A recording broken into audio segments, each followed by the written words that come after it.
back on the record, ladies and gentlemen. Begin with the continued hearing item. Item number 20, 286-12BZ, 1925 Union Street, Brooklyn. Hello, good afternoon, Madam Chair and members of the board. Eric Flatnick on behalf of People of Destiny Ministries. We attended your review session yesterday, and I was waiting for the post to come online so I could understand more clearly what you were saying from the interpolation that was given to me, but it didn't come up online on time, or at least it wasn't online as of 9 o'clock or so this morning. I had the chance to look. So I'd like to engage in a conversation with you to understand Madam Chair's and the board's thoughts on the application. And generally, I just wanted to start by saying we were in hearings with the board, obviously, and with this before Madam Chair took the position here. And at the last hearing, there was a discussion, as your fellow commissioners will tell you, about the rear property, the rear line adjacent to the residential buildings. There was discussion about a setback there. Around the same time, just to bring everybody up to speed on the same page, DEP had requested that we submit the Phase 1 and the Phase 2 report, which resulted in a letter having been issued the last few weeks. I'm sure Mr. Levy had given it to you, requesting the submission of a RAP and a HASP to address a subsurface depressurization system, cellar level at grade depressurization system for any noxious fumes that may enter the proposed development from its previous use as automotive repair. So that's where we stand right now. We wanted to, our last submission, I know our plans need to be cleaned up. I know they weren't as clear as they need to be. That came from the architect, and we'll fix that. But we wanted to really start a discussion with the board now to understand what you were thinking with respect to the rear yard, so that we could try to redesign, if need be, to accommodate the board's request, but at the same time, hopefully try and maintain as much of the programmatic needs as we can from the church, and at the same time, avoid extraneous, expensive development costs that would result from moving load-bearing walls off of their current positions. That's really where we're at. But I'd like to hear what Madam Chair thinks, and we can come back to you and respond. So there were two parts about, because there's no rear, well, there's no rear yard yeah. required really, right? And Right. it has more to do with lot coverage, except that what I had wanted you to do was to check whether that little section that's 8 feet on Portal is within 100 feet of the other corner, or maybe it's within the 230-foot wide block, because you didn't have the dimensions on the block, whether you still need a rear yard waiver because that little portion becomes an interior lot. Which So portion? your frontage on Portal is 108 feet wide. Right. So only 100 of it is actually Oh, so you're talking right. about the portion, I that little understand. 8-foot strange Yeah, triangle. we were also fixated on the other corner, but actually you're Right. talking about that corner. So, Understood. but if it's on a block that's got a 230-foot frontage, then you also don't need to have a rear yard. So you just need to check that. Otherwise, you need to add that as, then the waiver is still in. The waiver's still in. Okay, everybody, that had gone through reviews, and everybody missed that one corner. We were all looking the other way. Thank you. Okay. And then we talked about, you had said in your statement of facts that you needed to amend the DOB objection, but you really don't if you're not going to take advantage not. of all the waivers. Okay. So, and then with respect to the rear of the property, I think it was actually Commissioner Montanez who was talking about the impact of the building on the rear property owners, and maybe that it could be pulled back because of that impact, right? And that's where the stepping comes from. Right, and then, What you had responded to me was regarding demolition and reconstructing the supporting columns, but there is a line of supporting columns parallel to the ramp, and I didn't mean demolition of the first and second floor, you just meant the third floor. stepping in Okay, well, that's a stepping lot in the more, upper 2 floors. that's a lot more reasonable rather than destroying what's already in place. And that's, they don't have that much money to be spending on the project, so that helps tremendously. So I was just wondering if you had considered that. No, we have not considered, the last discussion was perhaps moving the entire wall back, but now you're clarifying the 2 floors, and we were waiting to actually substantively redesign until we got the HASP back and we understood what we were dealing with there. So if those are all the board's comments, I can go back now to our team and take a look at everything and see if we could redesign. And I to just want to accommodate. clarify, it's a cellar and a first floor, right? Yeah, it's existing, confusing. It it's says not a for, the architect needs, well, I'll clarify it more. The plans actually now are much more clear than they were last time. The board, your fellow commissioners had asked for the numbering of the plans to be clear, but it is a cellar and 3 stories above, even though the cellar level kind of appears as a first floor level, as a basement almost, so to speak, but it is Right, cellar. so it needs to be is it a We- cellar, is it We, 50% I will below grade? clarify it. He writes cellar, the architect, but Yeah. I will clarify with him. My suspicion is it's a basement. But what's existing is whatever that is, a cellar and a first floor The is 2 floors are existing, existing, and the second and the third are being are the added. proposed, Okay, correct. okay. And then I think there was another question about how the remedial action would act. Right, Yeah, go because ahead. you're not really excavating the ground floor, correct? I mean, I guess you're gonna have to excavate where you think there's USTs. Yes, But what about, how are you gonna do the vapor barrier and the? I don't know the answer to that question yet. That's all just starting to be discussed. It really is an organization that doesn't have that much money, so I hate to keep bringing up the money, but the money You're is, gonna have to, I guess, these are propose very something to expensive, DEP yes, and and we're see what they'll accept. talking to the congregation about that right now, and they're starting to digest how much money they need to raise, and Right. we're not dealing with a very sophisticated development group, so they're sophisticated people, just not developers, so we are working towards working through all those issues with them. Okay. Okay, great. Any other comments on this? Are there any speakers on this item? Okay, so how much time do you think? Perhaps we could submit in 2 months. That'll give us time to get our hands around it. So like mid-February? That'd be fantastic. Okay, so for submission on February 10th That's great. for a hearing on March 3rd. Thank you.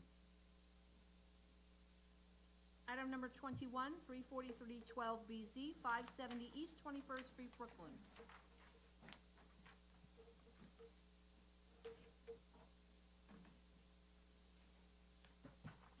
Good afternoon, Madam Chair, members of the board. Calvin Wong here today on behalf of Brooklyn School for Medically Frail Children. We attended the board's executive review session yesterday, and we were pleased to hear that our previous submission was helpful to the board in identifying the school's programmatic requirements. We understand there are some additional questions, and we hope to address those today. The chair requested additional information to justify the need of the non-bedroom spaces within the school. We're going to do a room-by-room breakdown in our subsequent submission to identify the needs for each of those rooms. But essentially, the need stems from the K through 12 student body of the school, necessitating at least 4 separate classroom areas, which is why on the ground floor you have the 4 main classrooms. Additionally, the New York education law requires that no students who are of age greater than a 36-month difference can be in the same classroom. Today we have the school's education consultant, Matthew Del Forte, and the school's executive director, who are going to give you a brief presentation to identify where the school lays on the spectrum between homeschooling and a public school, and also to identify the needs, or the differences, rather, between our school and a pediatric healthcare facility, which would require a city planning waiver. Great, thank you. Good afternoon. Matthew Del Forte, education law attorney.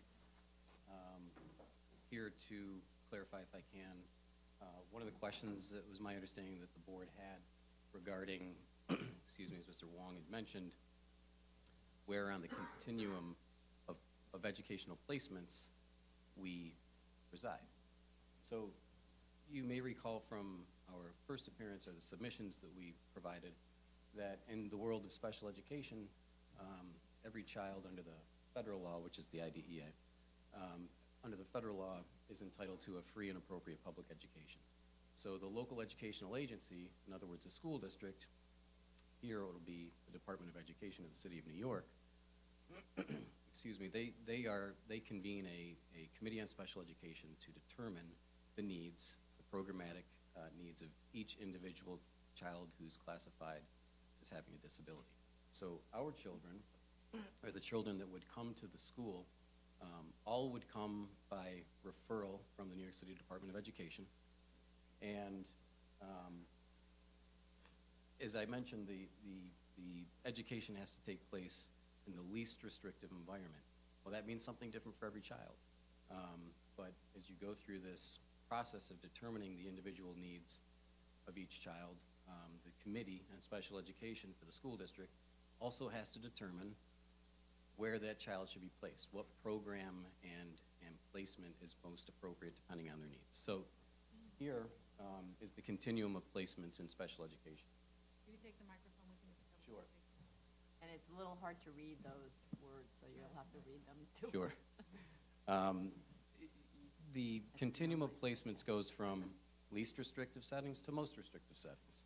On the least restrictive side, there's a presumption in the law that requires placement in the public school with special education supports pushed into the classroom, or you take the child out of the classroom and provide services specific to his or her needs, if appropriate.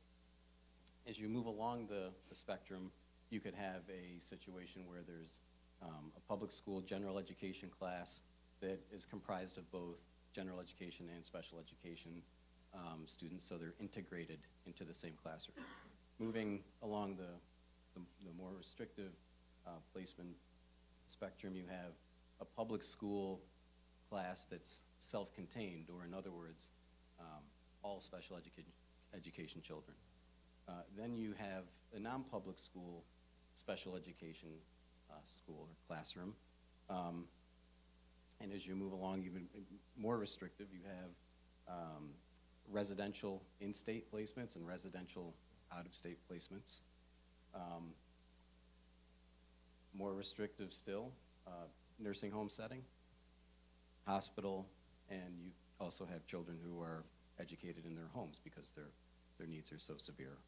So we, the Brooklyn School for Medically Frail Children, are a non-public special education school that has both day school children, as you know, as well as residential.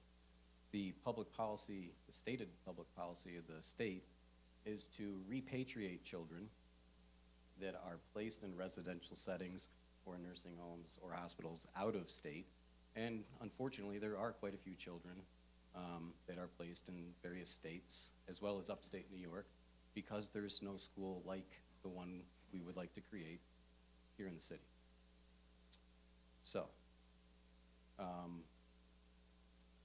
there's been much discussion, and as the executive director of the school, John DiDonato, will explain further, we are not a pediatric nursing home. We are, in fact, a school for children with disabilities. And here, as Mr. DiDonato will delineate, are the differences between what we are and what the confusion is about what we are, if you will. Good afternoon, John DiDonato, Executive Director at the Brooklyn School.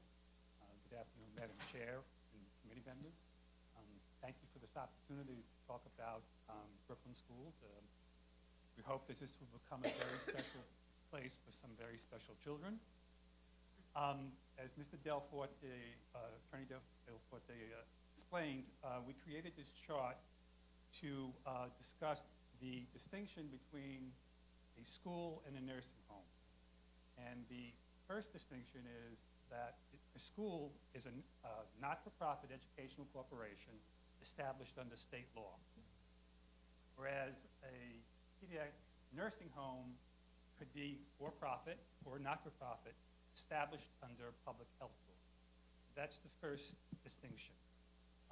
The second, and perhaps more critical, is that the educational program that will be established at the Brooklyn School will be approved by and regulated by the State Department of Education. So issues such as school calendar, school day, curriculum will be regulated by both statute and Commissioner of Education's regulations, whereas the medical and healthcare services for a nursing home are approved and regulated by the Department of Health. The funding for our school will come as a result of educational law. School districts are required under both federal and state law to provide a free and appropriate education for all students. The funding for the medical and health services will be in a nursing home will be provided by the Department of Health and other insurances such as Medicaid, Medicare, or privately owned insurance on the part of the patients. The students who are enrolled in the Brooklyn School will be enrolled only through an educational process administered by the New York City Department of Education, their committees on special education, and only only that unit of the Board of Education can enroll a student at the Brooklyn School. Patients are admitted to a nursing home based upon their medical condition and clinical eligibility and a physician's referral. So enrollment in a school is based upon educational needs. Admittance to nursing home is based upon medical needs. That's a very, very clear distinction, I believe. The educational instruction provided in a school will be provided by certified teachers and other therapeutic and health providers who are certified under New York State law and education law. In medical health services are provided by doctors and other healthcare professionals. The focus of the school is to enable learning and teaching. In other words, to teach kids. In a nursing home, it's about ensuring health and well-being. Very, very distinct mission, and important to kids, because a kid who is in a facility and treated like a student is very different than a kid in a medical facility who's a patient. As described in the discussion of the continuum of services, a placement at a nursing home is much more restrictive than that of a school. And part of that restriction has to do with the ability of students in the school to, both the residential students as well as the day students, to receive their instructional program in an integrated setting. Whereas if I were a student in a residential nursing home, that opportunity would not be available to me to participate in a day school program. And finally, the instructional program at a school has health services as an accessory. And a nursing home is a medical facility with education as an accessory. I hope in some way that this discussion of the distinction between the two is helpful to do. So just to continue with that, thank you. So if this were a pediatric nursing home, where the kids are there for a long period of time, the months, right? They need to receive education. How is that handled in a pediatric nursing home? It's the obligation of the school district to provide educational services, and the unit of the Department of Education is their home instruction unit. And those services are limited to 5 hours per week for elementary level students and 10 hours per week for secondary students, as opposed to a full day of school at a school. So kids who are out of school, who are in a pediatric facility, say for a year, they only receive 5 hours a week of education? And it's not supplemented by anything else that's not handled by the public school system?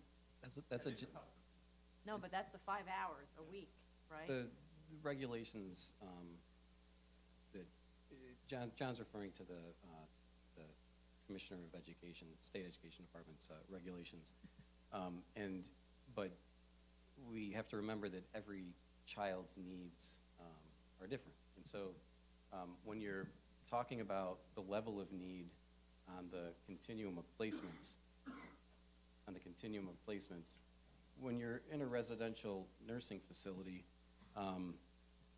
generally speaking, the kids are, their needs are so severe that there's a requirement that there's this 5 hour and 10 hour requirement, but that's at the same time to be considered against the backdrop of what the individual needs of the child are, which are determined by that Committee on Special Education. So theoretically, a child in a nursing home could need additional education more than 5 hours in a week, but as that starts to get into a situation where you go back to the Committee on Special Education to reconsider the needs of that child and determine whether or not they still require that more restricted setting of a nursing home. They may move off the continuum, or move to the less restrictive setting along the continuum. It's a fluid continuum, and the needs of the child can change in the course of a school year several times. But I'm trying to understand, because it doesn't sound like, I mean, obviously, if one of these schools existed someplace in the country, you'd say, well, we're just actually developing one that's like this one in Connecticut or something, right? So this is a unique condition, right? This is something unusual you're creating. It is unique, but it also speaks to the need in the express policy of the state to repatriate Right. kids. No, but just trying to understand it, because we don't have an example. But, so the kids, let me just finish this question. So at the moment, the kids who need to be on ventilators all the time don't have a school like yours to go to, right? So I'm assuming therefore they're either in a residential nursing home or they're at home, right? Or in a hospital, which is more extreme, right? But so you said on the continuum, the residential nursing home is more where these kids, your kids would be. They're not a hospital level kid, they're a residential nursing home at the moment kid, right? So what happens to them? Those kids are able to handle however many hours of schooling per day that your schedule is proposing. So what happens to those kids right now in those residential nursing homes? Well, they could be inappropriately placed. There's no in between. There's no step-down facility. One of the issues is that you have children in a hospital, for example, who don't require acute care, and there aren't enough appropriate. There's no appropriate step-down facility for them to be discharged to, both in terms of medical need and educational need, I suppose. But in terms of, the educational needs of the particular children that are anywhere along that spectrum are really determined on a case-by-case basis by the Committee on Special Education, which is comprised of educators. Maybe it would be helpful if you had an example of one of these institutions. That's why it was because it's such a new idea. We're trying to understand it. Yep. That if you went to a residential pediatric nursing home, and you took a look at the various needs of those kids, and some of the kids, it turns out, like let's just say 5 of them out of 25 are completely able to handle more than 5 hours a week, in fact, and should handle more than 5 hours a week. How is that being addressed? Like, are they in bed when this is happening, and the tutor comes to their bed, or are they taken someplace and into a room where there's a teacher, or like what goes on actually? Okay, so what we can do is we'll reach out to Maimonides Pediatric Unit, and we'll find out the education needs. Isn't that a hospital though, not a residential pediatric nursing home? So we really need the example of the thing that's the next level of the continuum, the residential pediatric nursing home, which you could probably get information from that. Okay, we can do that. Okay. Should I move on to some of the other concerns? Are there other questions about this? No. Okay. The board also raised some questions related to the traffic analysis, specifically the 3 deliveries per week that were included. That was a worst-case scenario. The school, after speaking to the executive director, doesn't anticipate 3 deliveries a week. In fact, school supplies are often ordered at the beginning and end of each semester, but we really wanted to just, and the food services won't be delivered as well. Food service, comes how? It comes, well, currently the vendor which we're seeking to license the nursing services is Fitness Park Nursing Home, which is a block away, and so food will come on carts. You're gonna roll carts with food down the street? I believe that's the intention right now per block. It's literally a catty corner. Cold food, whatever. They're reheating. It will be reheated in the school. Cold, soggy food, never mind. There's also a question related to the ventilator needs for the students who are traveling to the school, whether they can be accommodated on the ambulettes. Students who require ventilators will have portable ventilators that can go into the ambulettes or the minibuses. We don't anticipate that all the day students will have portable ventilators, but some of them will, and they will be in those ambulettes. So that's the question. There's equipment that they pull with them. Yes. And they're mini buses, and so is Well, there so room for probably that for equipment? the ambulettes will probably transport the students with the greatest needs, and the minibuses, those who have lesser equipment. So there are some children who won't have any equipment at all Correct. for the trip, Yes. relying on whatever equipment you supply at the school for Correct. emergency Yes, situations. so if the student only has a 25-minute commute and doesn't need ventilator 24 hours a day, they can take that bus. So obviously you don't know because you don't have an enrollment, Correct. so you don't know how many kids will be in which conveyance at the moment, right? Correct. It It could- could conceivably be all ambulettes or only the minivans or, right? Correct. So this is our best estimate. Additionally, the board asked whether the traffic analysis includes visitor visits. I don't believe it does, but we'll amend it so that we'll include that. Right, and deliveries as well. The deliveries. Right. So, I mean, actually, if we modify it for deliveries, it'll be fewer deliveries. Lastly, the board asked us to take a look at reducing or increasing the rear yard. And we spoke to the architect, and we think that it'll have a disproportionately negative effect on the school's program. Essentially, that portion is where the students' bedrooms are, and the hallways have a minimum 8-foot width requirement, which is rather wide, and the bedrooms have been designed to suit all the ADA requirements. But we'll go back and just take a look and see if we can scale it back. We don't think we can. Additionally, the two buildings that will be benefited from us scaling that back, one of the two has already provided a letter of support for this application. They're the two larger apartment buildings that front on Ocean Avenue. But we'll take a look at it nevertheless. Okay, and submit drawings to show what it is that you're able to do and what is rendered, infeasible because of trying to accomplish that, okay? Okay. Um, Any other comments? I think the big question is just how do we know what this thing is, right? Because it's such an unusual idea. Yes. And how do we know for instance, one of the things to look at is you look at the ground floor, there's only 4 classrooms, a recreation room, an administrative office that's obviously related to the educational part of the facility, and that's kind of it. Everything else is occupational therapy and other things that are related, nursing stations and all that stuff, other things that are related to what you would think of as a nursing facility, right? And then upstairs is all bedrooms. Well, I think there are actually classrooms on the second floor as well. But each of those therapy, I'll take a look at it. But each of those recreation/therapy rooms are intended for multi-purpose spaces because some of the students will be educated individually, or maybe in groups of 2, depending on the age differences.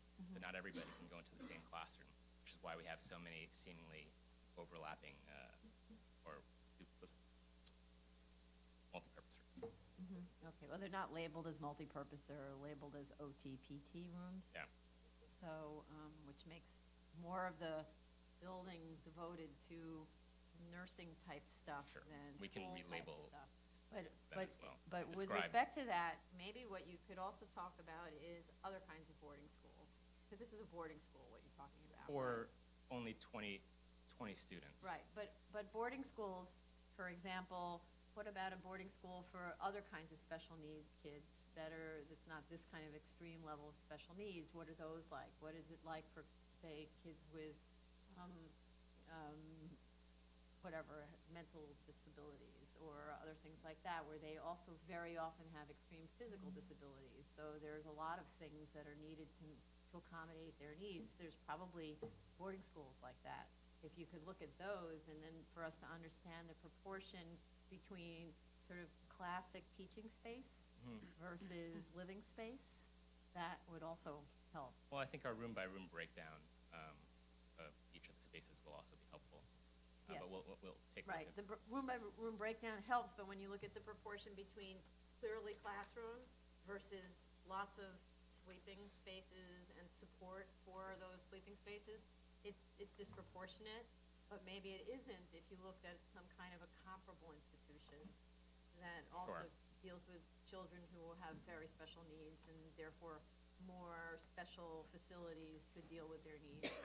Because some of the students who will be in those bedrooms, will be educated in those bedrooms as well. Right, So we'll take a look at that. understood, okay. Just add, Any other questions? Go ahead. just wanted to add one thing, and that is, part of the reason it's hard to, part of this is abstract, is as you pointed out, there's nothing really like it. But the needs of because the space and the programmatic needs are really driven by children on an individual, case-by-case level, the building is intended to have this fluidity. You know, when you part of the problem in special education, or part of the problem that's been identified as a real issue, is the fact that children are placed out of state because there aren't appropriate settings back home. So it could very well be that a child doesn't need the level of support that a nursing home or a hospital setting might provide, but there's no step down from there, and so they're placed there inappropriately. They're placed in an overly restrictive setting. Doesn't mean it's correct, that it's appropriate. It's actually, in fact, illegal to place a child in an overly restrictive setting, because by definition, if it's overly restrictive, it's not appropriate. So we're trying to create a model that really speaks to that need that the state has identified of there being too many overly restrictive settings and not enough choice to place a child who doesn't need to be in bed 24/7.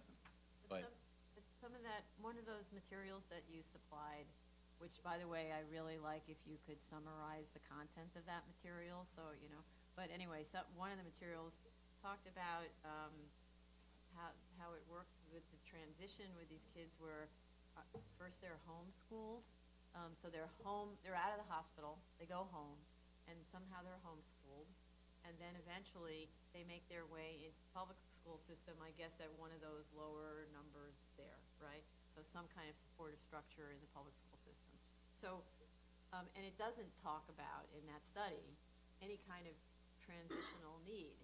Now, maybe because they're thinking that the parents are doing a great job of homeschooling and that's good enough, or not sure, right? So why isn't there a mention of some need for this transitional place?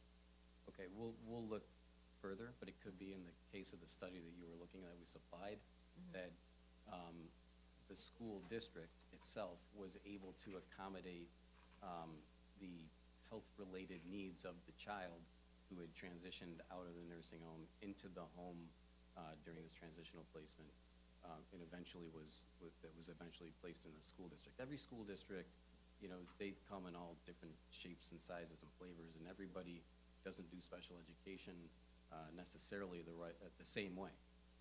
Some are able to accommodate more severely disabled children than others, and you know, in the case here of our situation, we know that there is no sort of in-between that's been identified geographically in close proximity to the city, which is why too many kids have been placed in overly restrictive settings, upstate or out of state, and the state is focused on trying to bring them back.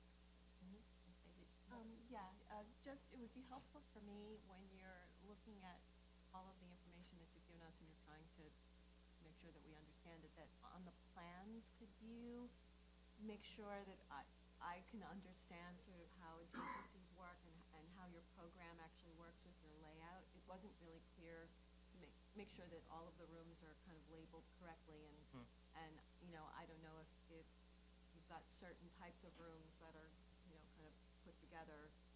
Maybe you could color code it or something like that, so that I kind of get an idea of exactly how the program is Sure, we can working put it. with you know, how you've laid it out so far. Sure.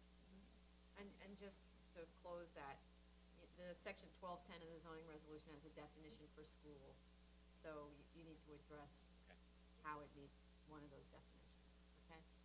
Sure.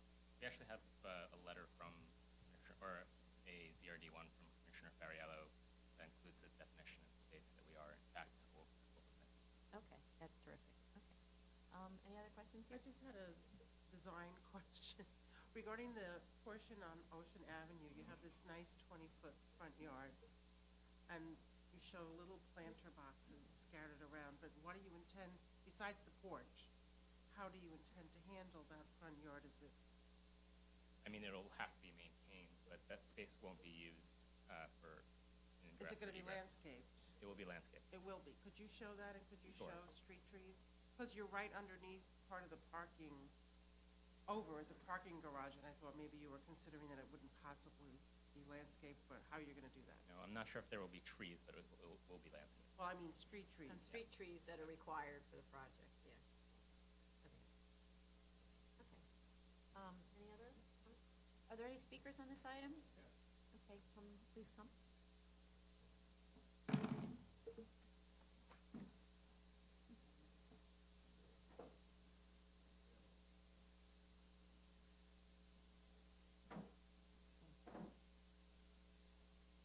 Good afternoon. Good afternoon. Yes, state your name. Yes, thank you. Good afternoon. I'm Stephen Nathaniel Jones. I represent several residents of the Ditmas Park East community. Thank you for allowing us to speak today. I wanted to piggyback on something that Madam Chair said. Yeah, what this facility is really the question. But they already answered the question. They already answered it. This is who they are. Pediatric nursing. Now, this isn't just me coming up with something to say at this hearing. This is all verified in the documentation that they provided. And I cite specifically to their appraisal so that you know that none of the things that I state to you right now, just coming from the opposition side, that in their appraisal of the lots on 925, 919, Ocean Avenue, as well as 570 East 21st Street, they state specifically that currently the buyer's building plans include a 16,475 square foot pediatric nursing facility, as well as an 11,452 square foot open parking garage. Why are we here today? Are we here because they want to provide education, this needed education for these kids who have these special needs? No, that's not why we're here. We're here because they purchased lots that do not permit this type of facility to be created as of right. And so when they realized this, they recast themselves as a school to fall under the Cornell Doctrine, such that the BSA, you all, would grant them great deference in them requesting variances. That's why we're here. It's not because they're actually a school. What they've tried to do and what they've stated specifically is that they are a pediatric nursing facility. These are not my documents that I'm citing to now. And there's more. Talking about medical health care services approved and regulated by the Department of Health. This is their certificate of need that they applied for through or to the Department of Health. Not my document. This is their document. So when we're trying to figure out what exactly they are, they're telling us who they are. At least they're not being upfront with you all. But this is what they're saying that they are. This is who they're saying that they are. So when we're trying to assess what exactly it is, what this facility is, we cannot ignore this documentation. We cannot ignore it. And I'm not saying that the Department of Health issued the final classification, but it should certainly inform the board's decision as to what this facility actually is. Because if you take out the educational piece, right, the optional educational piece, these children still need this type of facility. They can't have it without the certificate of need from the Department of Health. They can't have it because these kids are respiratory dependent. So when we're trying to figure out just what the primary use of the facility is, you cannot ignore the health-related needs of these children. And to minimize that, and to state really what we have here as a school, is to be disingenuous about what exactly these kids are struggling with. These are real issues. These are real problems that these kids have, and it's unfortunate. But it doesn't mean that you get to circumvent New York City zoning regulations. It doesn't mean that if you decide to purchase lots that are not zoned for this area, that you can all of a sudden say, you know what, let's see how we can get out of this. Let's say that we're a school now. So now we can use the lot. Because their original plan wasn't to necessarily cast themselves as a school, but to buy the lots that were right next to the lots that they had purchased and tear down those homes. These are single, detached homes in a historic community. And once they got resistance from the community, they said, okay, you know what? Well, let's say that we're a school, because they have to grant us the variance, because now they have to defer, the courts require them to defer to us as a school. So understand now, although they're not providing you with everything that you might need to make an informed decision, the information, the documentation, all this has been provided to you. I send it in, and hopefully if you all don't have it, I can send it to you again. And I can provide a synopsis in case. It is a lot of material, so I can provide a synopsis if you need to, if you would like it. But it's clear that these types of facilities are not permitted in R12 district. And in their documentation, it says that the goals of the pediatric ventilator program will be to wean the residents from mechanical ventilation, including those with tracheotomies, or transition to portable ventilators. The pediatric ventilator dependent unit will be for those children who have respiratory issues. In terms of them being proprietary, again, if you read what this says, they are not even casting themselves in the documentation to the Department of Health as a school. They're stating that the truth of the matter is that they are the Ditmas Park Rehabilitation and Care Center. And they are undergoing a multi-million-dollar expansion of their current facility. And within that expansion is the addition of 20 new beds certified as 20 ventilator-dependent unit, a 20-bed ventilator-dependent unit for pediatric patients, including new construction. This is what they're stating. So the question is whether you're going to buy it, or whether you're going to look a little bit deeper into the documentation and question them as to, well, if you're saying you're in school, why do you need this? What's the date of that document? This is 2009, and then they submitted a modification, right? Because they recognized the problems with the zoning, and they submitted a letter to the Department of Health to say, hey, look, we recognize that there's a problem, so we're going to move these beds to 2107 Ditmas Avenue. All of this documentation was provided to you, but on June 3rd, 2014, a letter written to Mike Heron, the Director of Nursing Home Licensure and Certification. Nursing Home Licensure and Certification. This is what the applicant sent to New York State Department of Health. We're writing this letter to explain the design changes in the enclosed revised drawings. Zoning approval. The previous site location for these beds required zoning approval for the physical building setbacks, lot coverage, and floor area. The planning and incorporation of these beds into the main nursing home, that's 2107 Ditmas Avenue, is as of right requirements by the City of New York zoning regulation in all aspects. So they recognized that there was a problem. And they said, you know what? Let's just move it. Let's just move it. And all this was verified at a hearing on November the 5th by their representative to say, yes, we're going to have these 20 pediatric ventilator beds in the 2107 Ditmas Avenue location. Fine. That's as of right. Why are we here? What are we discussing? If that is indeed their plan, which is what they have verified to the Department of Health, why are we arguing about schools versus nursing home facilities? They know who they are. They won't tell you who they are, but they know who they are, and we know who they are.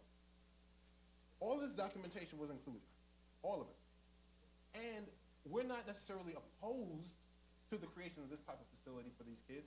The other one that is comparable, I know that you all were wondering about another type of facility, is Blythedale, right? That hospital has an educational component, right? And they have kids who are dependent on pediatric ventilator beds. They have a program that's certified through their school district, but they admit who they are. They say they're a hospital. They're not trying to play this game about, you know, well, even though we have this educational component that we're really a school, you know. No, they're saying we're a hospital and we provide these additional services to these kids. That's okay. There's nothing wrong with that. There's nothing wrong with providing these educational services to the kids at 2107 Ditmas Avenue, but it's when you try to circumvent the New York City zoning regulation and put a structure that is not permitted as of right in an R12 district, that's when we start having a problem, right? We're not opposed to these kids getting an education, but they're trying to blind your eyes by casting themselves as a school so that you can ignore the real issue that's going on here. This is a huge expansion of a current nursing home facility, huge, which is part of the reason why their traffic study is so flawed, because they don't take into account, at least they don't even mention, the dialysis center that's a part of, the outpatient dialysis center that's a part of this whole construction. And what's going to happen? as a result of that additional traffic, it will bring the traffic in that area to a complete standstill. You'll have the buses, the ambulance, the referrals from these other hospitals to this hemodialysis center. And if, Madam Chair, and I believe some of the other board members remember, at our last hearing, when you all visited the location, you got stuck in the traffic that was there.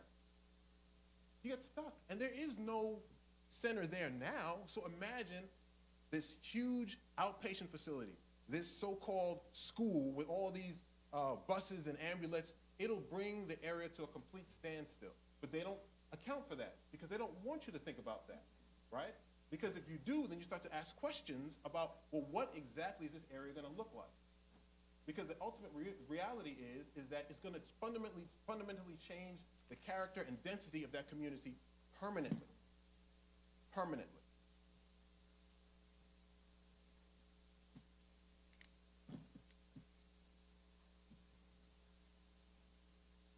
At the previous hearing, they stated that they had a conversation with city planning. That's not sufficient. That's not sufficient under the law for a health-related facility. It's just not sufficient. They have not applied to city planning. When we reached out to city planning, they said, yeah, we spoke with them, but there's no formal application before us as required under the law for a health-related facility. Specifically,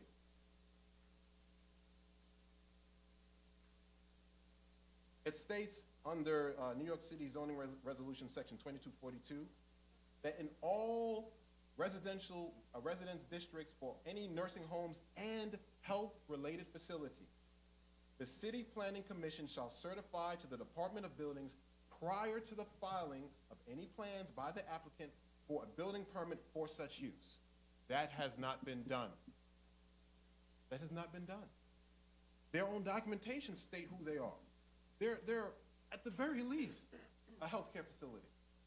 That has not been done because they want to operate as though they're a school and kind of skate through or completely ignore the zoning regulations. If you just look at the first page of their document, it states who they are. Yet still, they won't comply with the law. We believe it should stop here. It should stop here, okay? Everything that's in the dark will ultimately come to the light. And the reality is, the sun is shining, okay?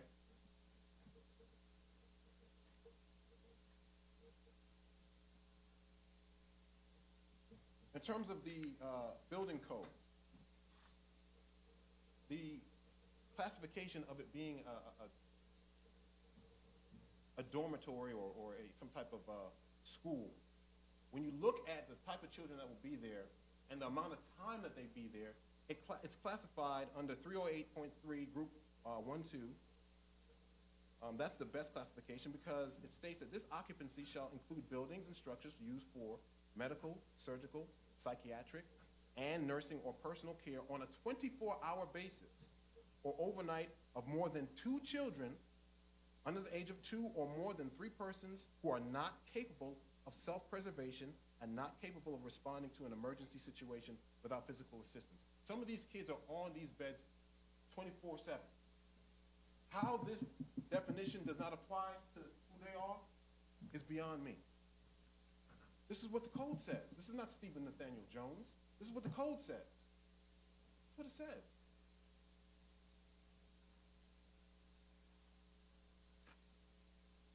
At our last hearing, there was a discussion on,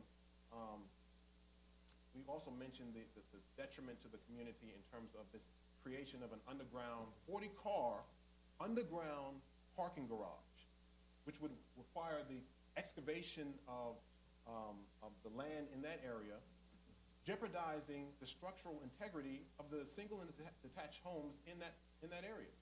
Well,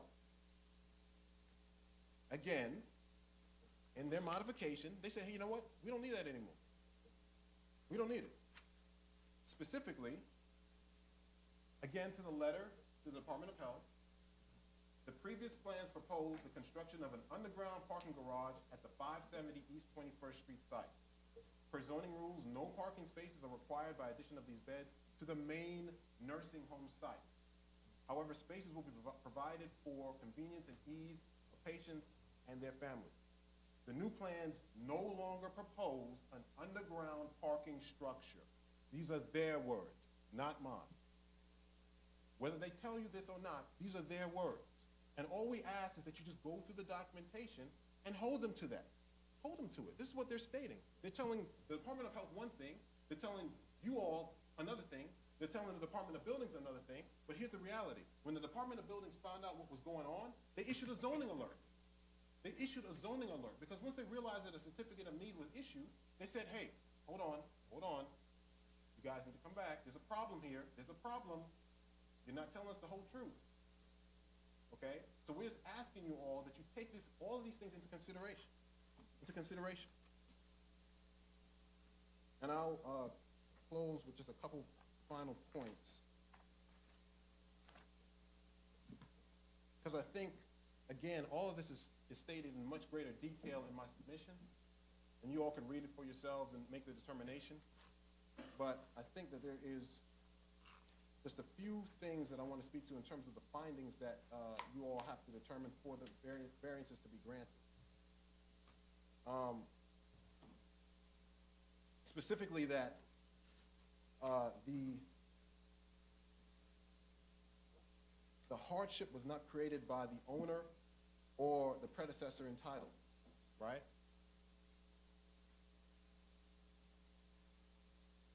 That area was rezoned July 29, 2009, right? The appraisal and the determination that they wanted to create this pediatric nursing home facility was done after the rezoning had taken place. After. So they knew that they couldn't have this facility here, but they bought it anyway. A multi-million-dollar mistake. They bought it anyway. All these things are verified in the appraisal and the documentation we provided. So who created the hardship?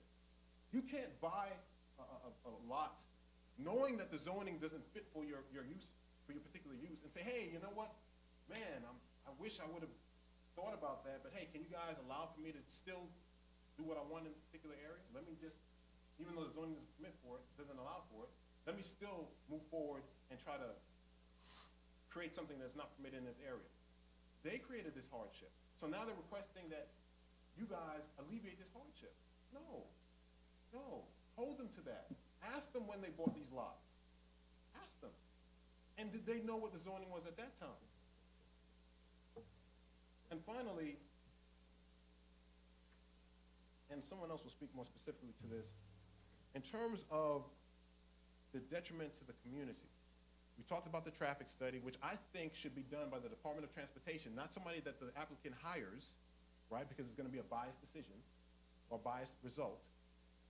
An independent entity doing a study of how the traffic would look in that area. And then finally, I mean, that needs to be done. But then in addition, if you look at the types of patients, the type of students, the types of children in this area, right? These kids have medical needs that will need medical concerns that will require that the waste that's produced from their issues be disposed of properly. You have the hemodialysis center, but let's take that out of it. These kids are prone to multi-drug resistant bacteria. And I believe Dr. Jones will speak more specifically to that as I sit down. These things will have a significant impact on the community if they're not disposed of properly. This is not just a matter of the traffic being congested, right? These are things that have to be considered because if they're not taken care of properly, you'll have a major biohazard, a major problem in that area. These are all things that have to be hashed out that the board should be looking at to critically to determine what exactly the next step should be. With that, I'll take my seat. Thank you. Yeah, Sorry, is it okay for him to respond? Yeah, it's okay for you to respond now. Is that all right if I, No, but he responds to the attorney, and then we'll have the other speakers, Okay. come. There is some misunderstanding on behalf of the opposition as what are our documents and what are the documents from the Fitness Park Nursing Facility.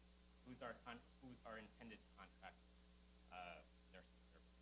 The school never applied for a certificate of need. It never will, and it never will need one. However, whoever we contract to provide nursing services will have. So that document that the attorney was referring to, what is that? What's That's that? the certificate of need that was applied for by Fitness Park Nursing Facility Across the street. And what's the relationship of the school? There are intended, the school was developed with planning from Fitness Park Nursing Home and Maimonides Pediatric Unit. So we have a relationship with them, but they are going to just be the contracted entity to provide the accessory nursing services. So the 20 ventilator units that are at Ditmas Park Nursing are unrelated to the school? So originally, those were the units those were going to be the beds here. That was a certificate of need. However, the Department of Health said to them, if you don't use this certificate of need soon, it's going to expire. So they moved those 20 beds back to their main facility. Right now, that's an application for certification at the planning filed, I believe, in September.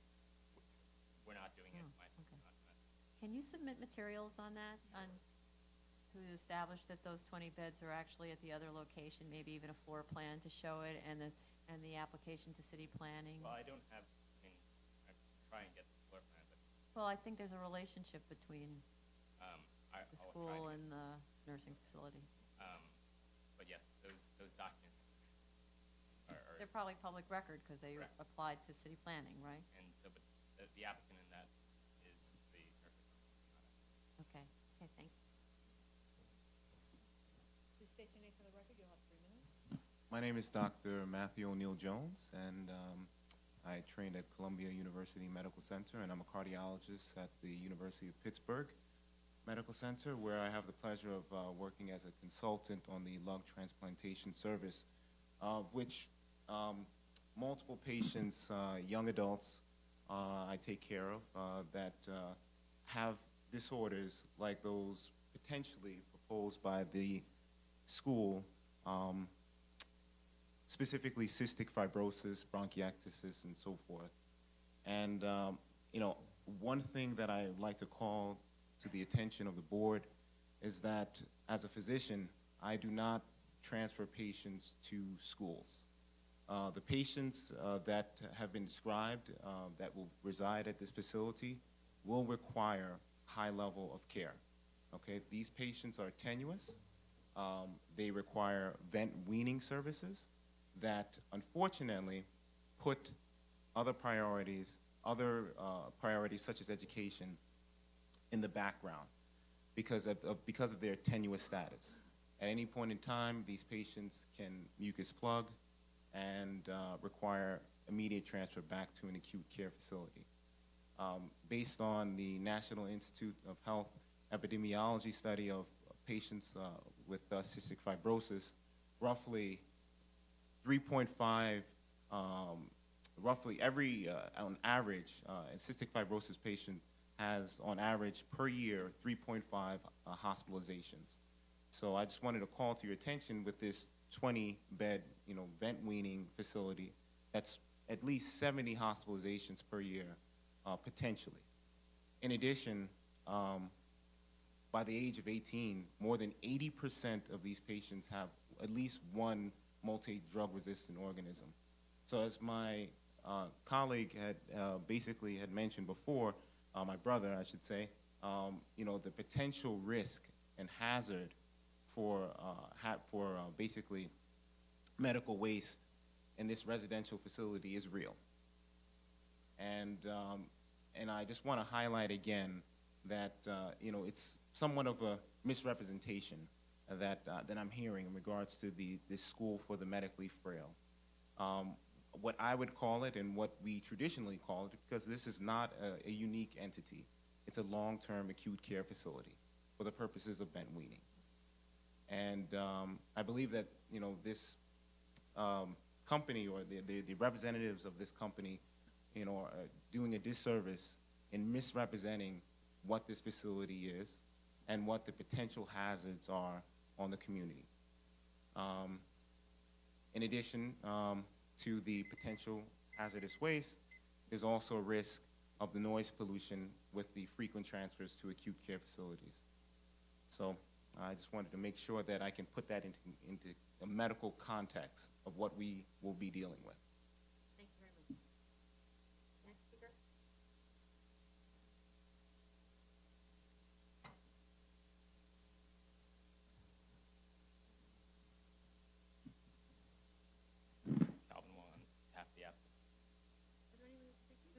Yeah, there are. Yeah, sorry. That's, Like, I saw people sit up. yeah, I didn't, and then,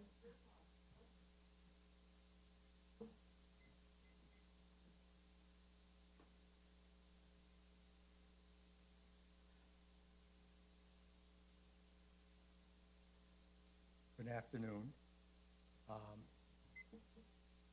My name is Ray Peebles. I'm an architect, and I live in the area. So this is a pro bono deal for me, and it's been quite some time, over 2 years. Now, the learned attorney, Mr. Jones, has identified quite a few things. I just want to emphasize certain things that I don't quite understand. And that is, how did this project reach the Board of Standards and Appeals? How did it get here? Okay, the first thing that happens when you receive a certificate of need is that you file it with the Department of City Planning. That's the first thing. Prior to getting, as was mentioned before, prior to being accepted in the building department as an application. Once you have a certificate of need in your hand, you know that you have a hospital. Now, they did file with the Department of Building, but they filed it as a school. Just to make something clear, I had a meeting with the Borough Commissioner along with consultants, or actually staff members from the Brooklyn Department of, from the Brooklyn Borough President's Office. In that meeting, and I sent you a letter yesterday, he determined that this was a health facility, a nursing home. From what I understand, I think the building department has the determination of declaring the classification of a building. Now, if that's the case, that means this application is filed at the building department in an illegitimate fashion. Because in order to get to the Board of Standards and Appeals, it has to have an application with the building department. In addition, when they filed, they didn't file for approval as a school. They filed so they could come to the Board of Standards and Appeals, which means the building department originally did not do a thorough examination, which is customary. Therefore, they get a chance to go to the Board of Standards and Appeals and concoct a story that this is a school. Okay, now, once they've done that, what bothers me the most is not only is it creates a problem for this R12, but it creates a problem for the R12s throughout the city if this technique is used. And it's actually illegal. And you say, well, maybe they didn't know. They did know. I have a letter here from the CEO of Ditmas Park Care, and it's dated. speak quickly, please, because your 3 minutes are up. I represent at least 20 families. There was an attorney who came to represent, and so everybody else has 3 minutes. So please speak, please wrap up, okay? Okay, I'll do that. Because you submitted written testimony also that we've seen. Yes, I Okay. did. But, okay, this, we know that back in November 2010, the only request from the community board that those sites on Ocean Avenue to be rezoned if possible, because he wants to build a pediatric nursing home for children there. So all of this was contemplated. They knew that they could not build there. And since the building, and actually, we had a meeting also with the Public Advocate's Office, which recently did some due diligence, and they also concur with the Department of Building that this is a health facility. And in addition, most of these type of schools, and we do have some, because I spoke to the Department of Health and Westchester that covers this area, most of them are on the campus of hospitals because of their critical condition. Now, I don't know what, the term frail children is a broad term. I don't know where they're getting these other kids from in terms of they're busing them every day, because you do need to have a support system. You do need to have specialists who take care of these kids. So with that, my time is up, and I appreciate Thank you your very much. concern. Next speaker, please.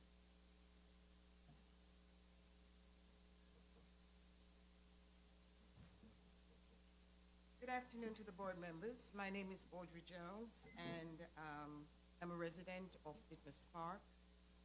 And I'm going to try to be as brief as possible within the 3 minutes that have been allotted to me. I would like to piggyback on what Mr. Peebles said about the request on November 17, 2010 to the community board, the chair of the community board. Just going to read you one line.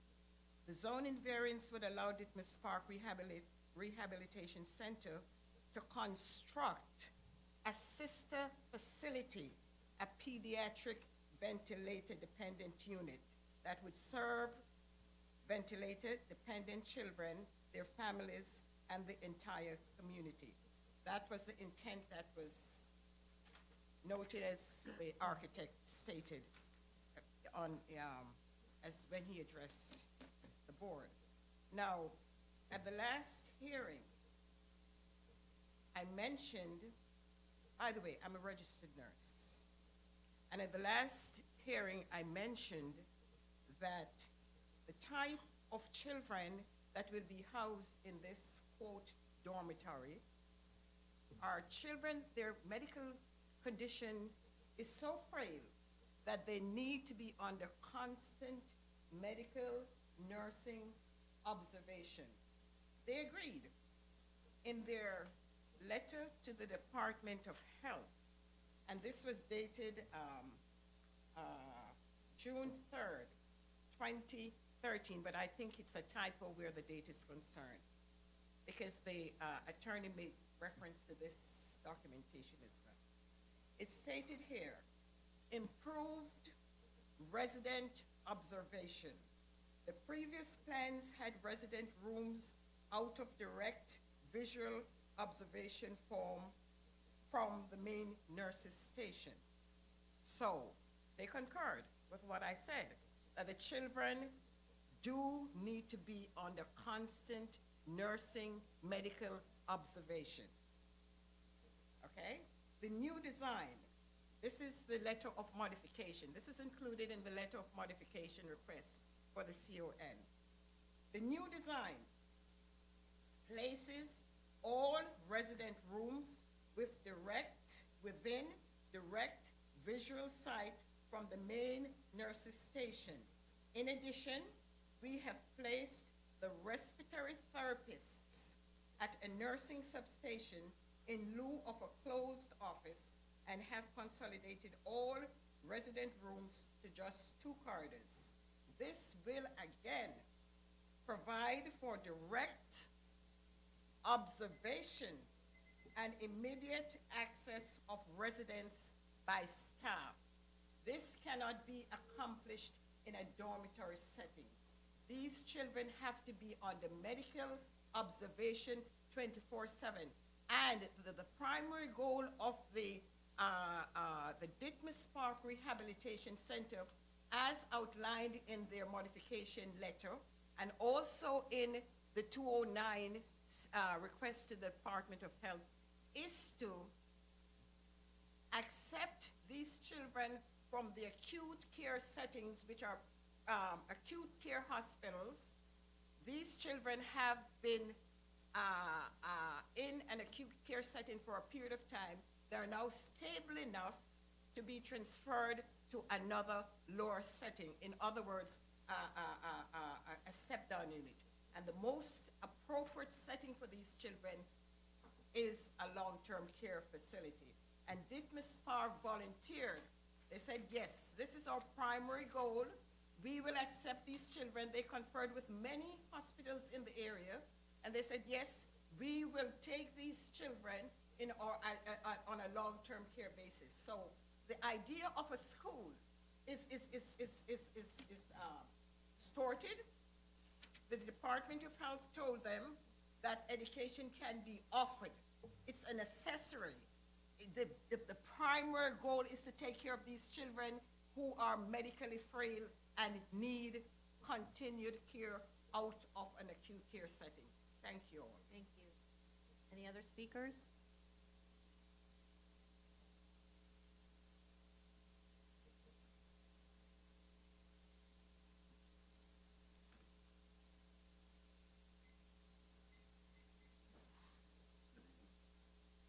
My name is Dr. Errol Ignatius Beyer. I probably hold two hats. I'm wearing two hats in this particular situation. One is as a medical doctor. I graduated medical school some 40 years ago, State University of New York, Downstate Medical Center. Did my research, Kings County Hospital, which time I discovered the human erythrocyte antigen antibody system, anti-ATA, the ATA system, which is the Augustine system, for which I got the Jonas Salk Scholarship. So since then, I've been in general practice, obstetrics and gynecology, and I live on Ocean Avenue. I'm sad to say that in listening at the various times to this proposed structure, I'm really amazed at the amount of morphing. This structure has morphed so many different times that I really don't identify. It's, to me, even worse, morph more, and this is not to be funny, than the Ebola virus. Every time it's presented again, it's morphed, it's different.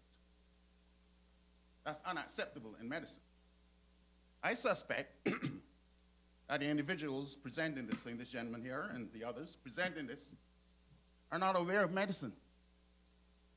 They think it is making a bid, proposing, constructing, doing the architectural evaluations, and presenting. And then they leave, and they drive by and say, look at that magnificent edifice. That's our structure. They forget about the purpose for the edifice. It's to take care of human beings, of which I've spent over 40 years of my life doing. And I get personally upset when you come and present to these gentlemen here, and ladies, sorry, who are doing the best they can to make a decision. And you go and you, every time that something says you come up, this gentleman, you come up and you tweak it. You cannot have expertise in everything, sir. You cannot. How dare you walk up here and doctor and lawyer, Audrey Jones's come present, architecture, Mr. Peoples, come and present. I am presenting. I was practicing medicine before you were born. I discovered the ATC system before you were born. Please speak to the board, sir. And you are going to look here and disagree with everything that experts say. It is disgusting.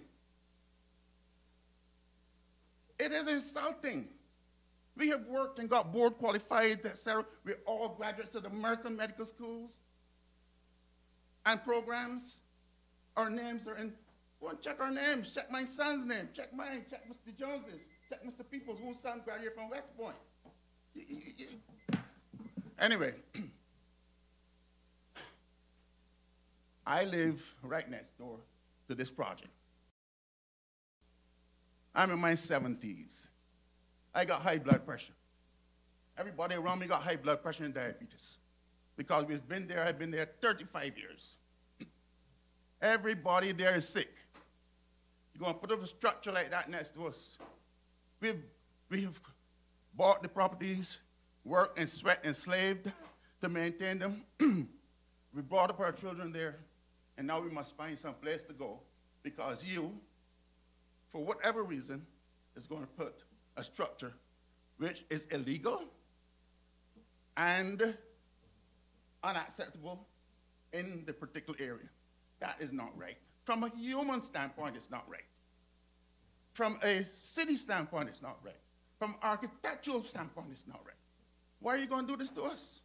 Okay, We're human sir. beings. Your time is up. Thank you, very thank you, much for thank you. coming. But Thank you. I want you to look at the human quality when you're doing this, not just an architectural when I do surgery on my patients, I can look at the scar and say that, well, unless the patient is alive and functioning. I have not done the darn thing. Thank you very much. Thank you. Any other speakers? No other speakers? We're going to move back to the applicant. Oh, there's one more speaker, sorry. Please, if you're going to speak, please come up and, no other speakers? Okay.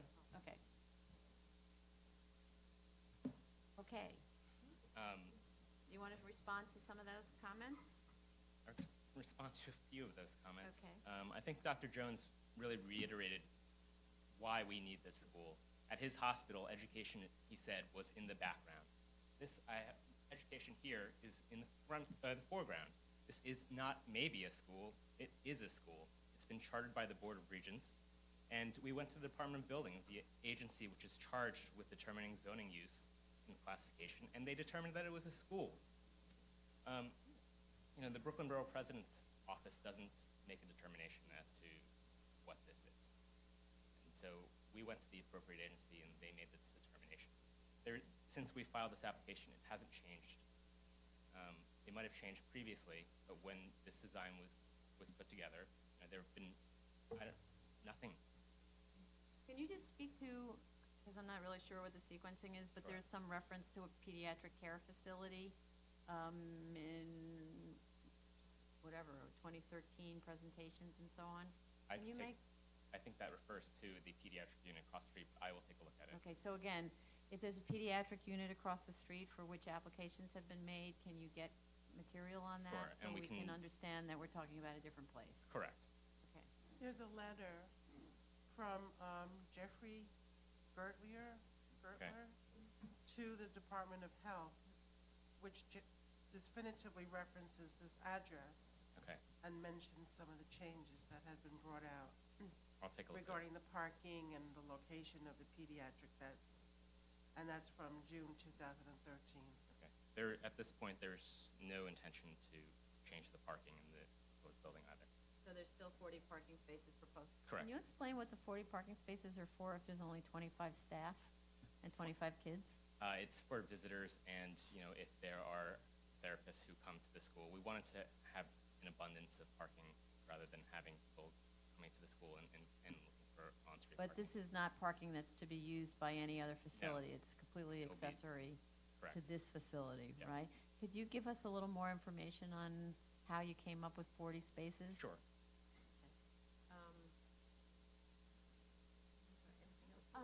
Yes, it was mentioned that there's a hemodialysis component. Not is in our that school. in the school, or? No, it's not our facility. Could you, in your papers, just answer that it's either somewhere else or that it's not? Sure. at There's this no location? dialysis center in our facility. Right. And I know that while everybody's focused on the 20 beds, it should be noted that that's 40% of the school, and there will be 30 other students who will be coming here just for education. Right, okay.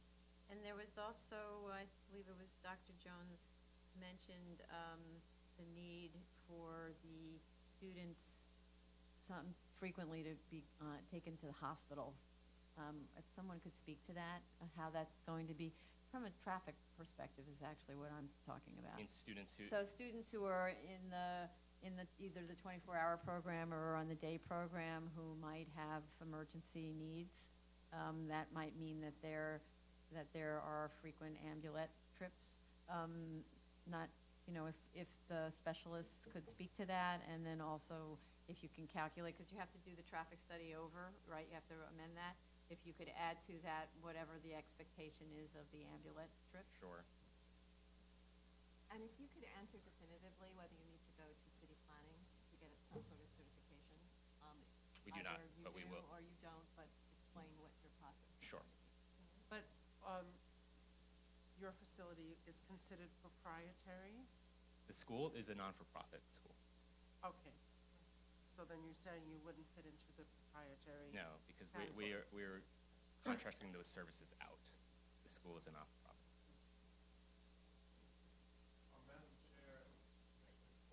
One second, please.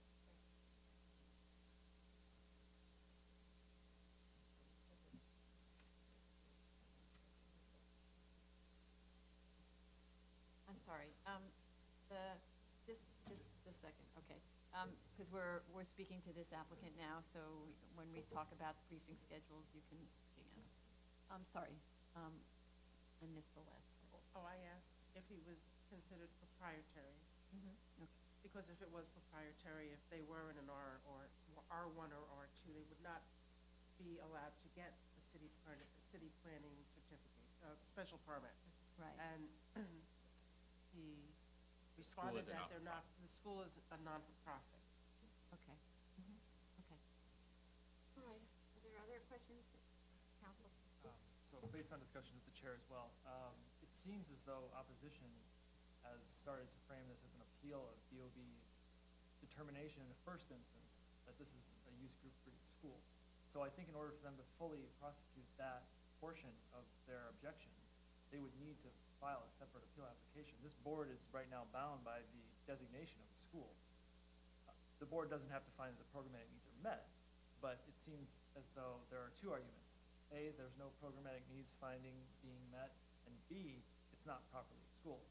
And the second aspect of that is something that would have to be challenged on appeal. Now, you said that you had a determination from the board of, or the Department of Buildings about the designation of the use. I think that it would be appropriate for opposition to take that determination and file a separate appeal, which will then, I guess, follow a parallel track to this application. Because what we're doing now is we're sort of parsing through the program, trying to understand the program, right? And the need for that many bedrooms and that many classrooms and the traffic impacts and things like that, because we're looking at this as a school. We need help understanding what the school does. That's why we're asking so many questions about it. But there is confusion that's raised by the public, and so we do want to at least address those issues to the extent we can with testimony. Okay? If I may, please come to the podium. Yeah. Please state your name again for the record, I'm sorry. Stephen Nathaniel Jones. If I may, just really quickly, the Department of Buildings did not make a determination that this facility was a school. I just want to make that clear. We met with the Department of Buildings, and they stated that once they discovered that the CON was filed on this particular site, they issued a building alert on it. There was no formal application given to the Department of Buildings. And we can call them in here if you'd like, but we personally met with the Department of Buildings. Oh, okay, so we'll clear this up. We'll get the written determination from Thank the you so Department much. of Buildings. Objection Yeah. sheet. The objection sheet is based on an application permit. That's correct. We have the objection sheet, but they did not make a determination that this was a school. They just objected to their request of variances. I can pull the objection sheet right now, but I'm just saying, we would like an opportunity to provide additional information because the Department of Buildings we spoke to specifically about this, and they stated, yeah, okay, well, we didn't know a CON was issued on this site. So right now, if you look it up, you'll see the building alert in the system. So there was no determination made. Well, let's see if apparently there was a determination, so let's talk to the applicant about that, okay? Thank you. Thank you. No, actually, I think we're done with public testimony. It's different with attorneys who represent opposition. We give them a little more leeway. But please, Mr. Wong. I have a 17-page determination, which is stamped denied by Thomas Ferriello and determines that this is a school with a dormitory use. That's why we need to come here for the dormitory wing. Okay, and what's the date on that app? 11/8/13. Okay, and it confirms that it says it's a school, therefore come for a waiver. Correct. The variance would be required for the dormitory use. And it has the plans which have been submitted to the board as well. Okay, okay. We'll submit this. You'll submit in our that, okay. Subsequent submission. So basically, DOB has made a determination. That's their written determination signed by the Commissioner of Buildings. So if you're contesting their determination, that's an appeal case, contesting the Department of Buildings Commissioner's determination that it's a school. You can certainly contest that and bring in your own materials that argue with the DOB that it's not, I mean, first you need to go to the DOB to get them to rescind, to try to get them to rescind that. Otherwise, if the DOB stands by their position, then you would come to the board to appeal it. Understand? Yes, it's just that the DOB actually, we met with the DOB, and they looked at the application. They didn't make a determination that it was a school. The applicant stated that it was a school, right? The Department of Buildings said, no, we're not going to allow you to classify it as a school, but the dormitory, we object to it if you want to go to the PSA for the variances, you have to, first of all, buy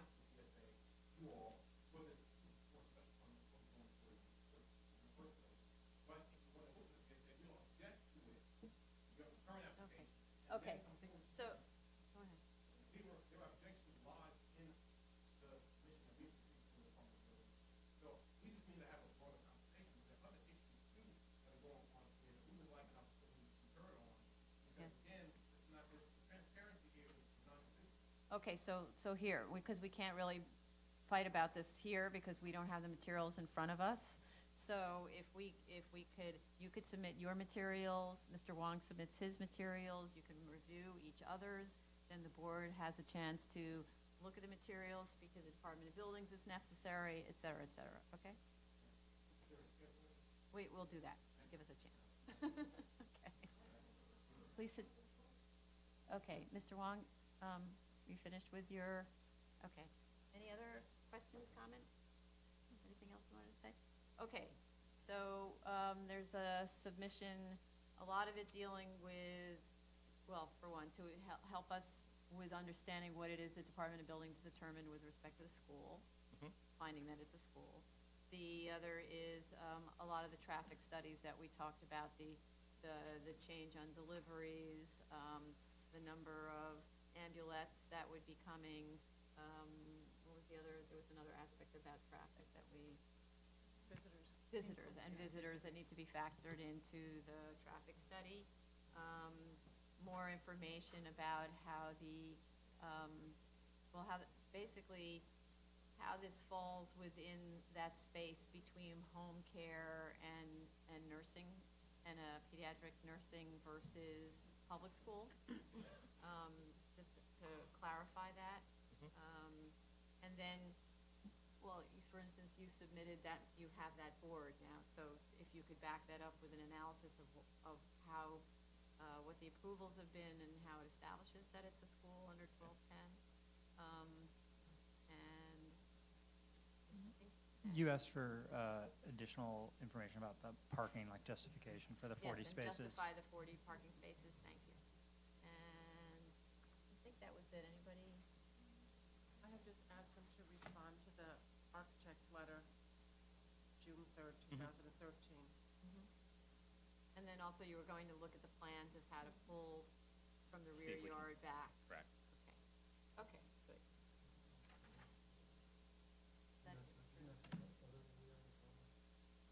Photos of the rear yard, yes, well, that's part of the impact of the being close to the rear yard, yeah. So photographs to show what the rear yard conditions are and what your impact will be, and drawings to show that you've attempted to pull back, you know, Okay, and that you if try to pull back. it's determined that it really would hurt the program of the school, You have to establish, would it also help, though, to get a letter of no objection from the other building that would be most impacted from that rear yard? would certainly show that you reached out to the owner, and the owner is okay with the loss of their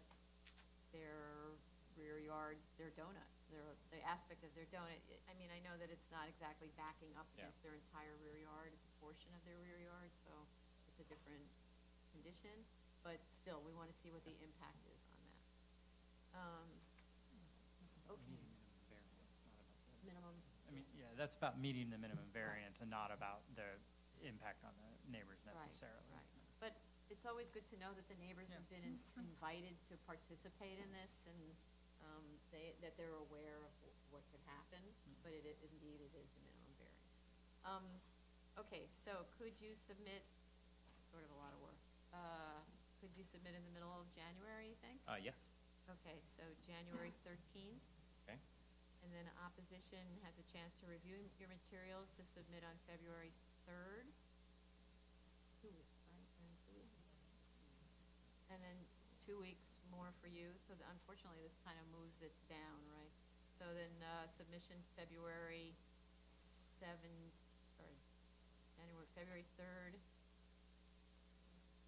You submit on the 17th. Okay. For a hearing on March 3rd. Is that okay? Actually, we could just have, instead of taking 2 weeks, we could You just could take 1 week if you Yeah, want. we'll take 1 week. Yeah, okay, so then for a hearing on the 24th. Great. But so you submit on the 17th for a hearing on the 24th. The 10th. February 10th. Oh, you want to submit on Oh, February? if I could have the 17th, and then we're on for the 24th, that'd work. Okay, is that, sorry? Oh, that's true. Okay, let's start again. It's Okay, but it's only a week to review everything. So we're, But usually we review everything together. So let's go backwards. so I'll take the Okay. 10th then. Sorry? I'll take the 10th as my response. As your date. response on the 10th? No, but wait. You submit on the 13th. Yep. Opposition submits on the 27th. You submit on the 10th. Okay, Okay. and hearing on the 24th. Okay. Good. Thank Okay, you very everybody much. has 2 weeks. Okay, great. So it's Thank you. January 13th for the applicant, Right. January 27th for opposition, and February 10th for his reply to Correct. opposition. Correct, and the then February 24th. 24th for the hearing. Correct. Okay. Okay, thank you. Very much. Yes, sir. If I may, just briefly, if there isn't a position on the date that the board requires, is there a penalty for that? There isn't a penalty, but it's very hard for us to review materials if things are submitted late. Exactly. Right. This is what we encountered in our previous go-round. Mhm. The applicant stated there it was very late. We seem to get extensions. We're just requesting. Okay, so the applicant has to submit on time, okay? So we're not gonna talk about ifs, hypotheticals, they're gonna submit on time, and we'll make sure they do, okay? Okay. Yeah, and you send a copy to Mr. Jones, please? Does you have his contact information? Okay. And he has yours, more importantly, okay. Okay, good. Great, thank you. Thank you all for coming. Item number 22, 350-12BZ, We were 5 asked- West 32nd Street, Brooklyn. Hi. Good afternoon, Madam Chair and Commissioners. Frank St. Jacques, Sheldon Lobel for the applicant. We had requested an adjournment of this matter by letter. I'm just appearing here in case the board needs a brief update as to the status. Okay, no, it was more as to when you wanted to adjourn to. So we had requested time in January. This is obviously dependent on the Department of Buildings receiving their opinion on the federal preemption issue. We expect to at least be able to report some results of that communication, possibly something for maybe the end of January, if that works for the board. So to submit on towards the end of January, or? That would be ideal. Do you want to submit on the 27th of January? That works. Is that okay for a hearing on February 3rd? Thank you. Thank you.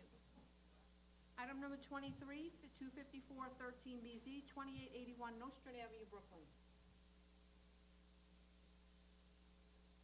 Good afternoon, Madam Chair, Commissioners, Marvin Mitzner for the applicant.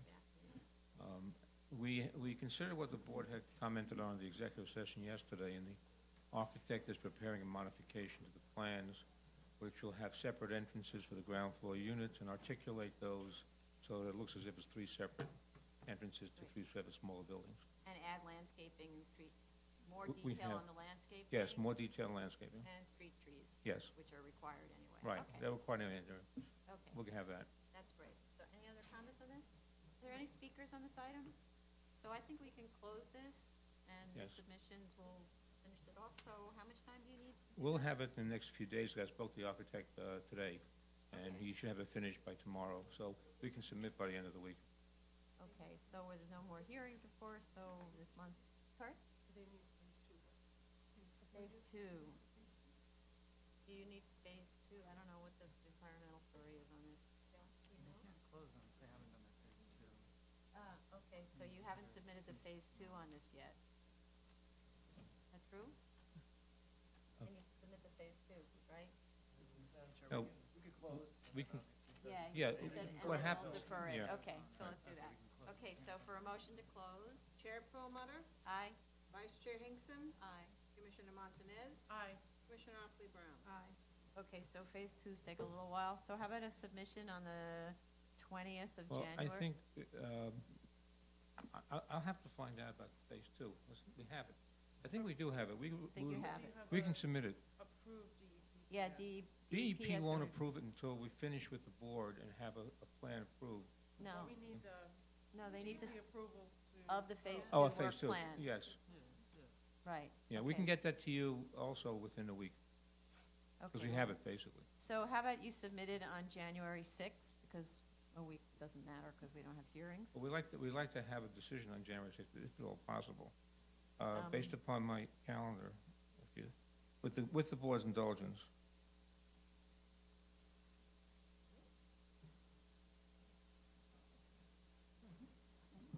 to have DEP Yeah, actually sign off on this prior. I mean, they need time to review that. I don't know if you've had conversations with We have, DEP yeah. and assurances on that. Do you have their sign-off in hand, or? I don't have it in hand, no. We'll have to confer with our environmental consultant, but we have been in contact with them. So, So how about this? We just set a submission schedule, and we can always defer right, the okay. decision. Yeah, If they don't, okay. right? If anything is fine. raised from DEP, we can always vote to reopen as well. Right, So we can right. close It's okay, yeah. Okay, whatever they. So we already closed, we voted, right? okay. So how about, I don't know about the 6th, though. Let's say again? We can try, okay, so Let's try submit the by the 6th and we can 30th. Fine. And, 30th of December, which isn't long from now, so if you're not ready, you're really not ready, right? And then we Right. could have a decision on the 6th, assuming that DEP's already signed off on your Phase 2 work plan. Very good. Okay. Okay. And doesn't want you to continue, for example. Yeah. They might say, it's a Phase 2 work plan, but you now need to do the work, and then there's a remedial action plan, Yeah, and we'll we reach can't out do to it with a DEP, restricted yeah, deck, and see right? what they do. Okay, so to be continued, but that's the concept. That's fine. Okay. Very good. Okay, thank you. Yeah, we closed. Item Did we number vote to close? Yeah, Yes. we already did it. Item, item number 24, 9414 BZ, 1150 East 22nd Street, Brooklyn. Dennis D'Angelo, they step down. Good afternoon. Dennis Delangelo, representing the owner. I attended the session yesterday. I'd like to address some of the items that were raised.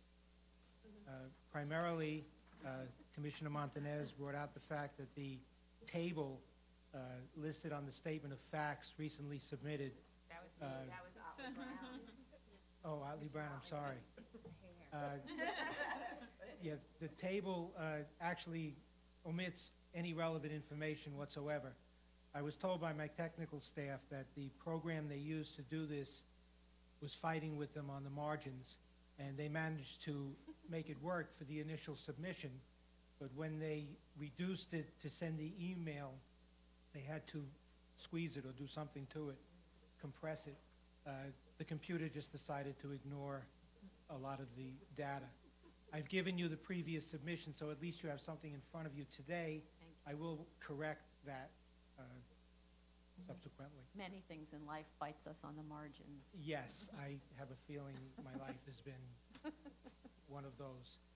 I'd like to also relate an experience I had last evening at Community Board 14, which is one of the few community boards in the city that accepted the special permit that we're here for today. Harold Weinberg, who had many cases before this board, asked for some speaking time to specifically address the special permit. And it's an impact on the community now that it's 15 years almost since it's been enacted. And he brought out the fact, and sometimes you work on these things, they're right in your face, but you forget why you're doing them and what brought them about. Prior to the special permit, it was almost impossible for anyone in Brooklyn in a 1 or 2 family home to get a variance. The uniqueness just didn't exist. Every home was. So the special permit really made a difference. And I remember then Mayor Giuliani going around to public hearings telling people why it was important to the city to keep people in the neighborhoods and that people needed larger homes for larger families and that it would be a good thing for the city. Obviously, there was some pushback since only 4 community boards in the city accepted it.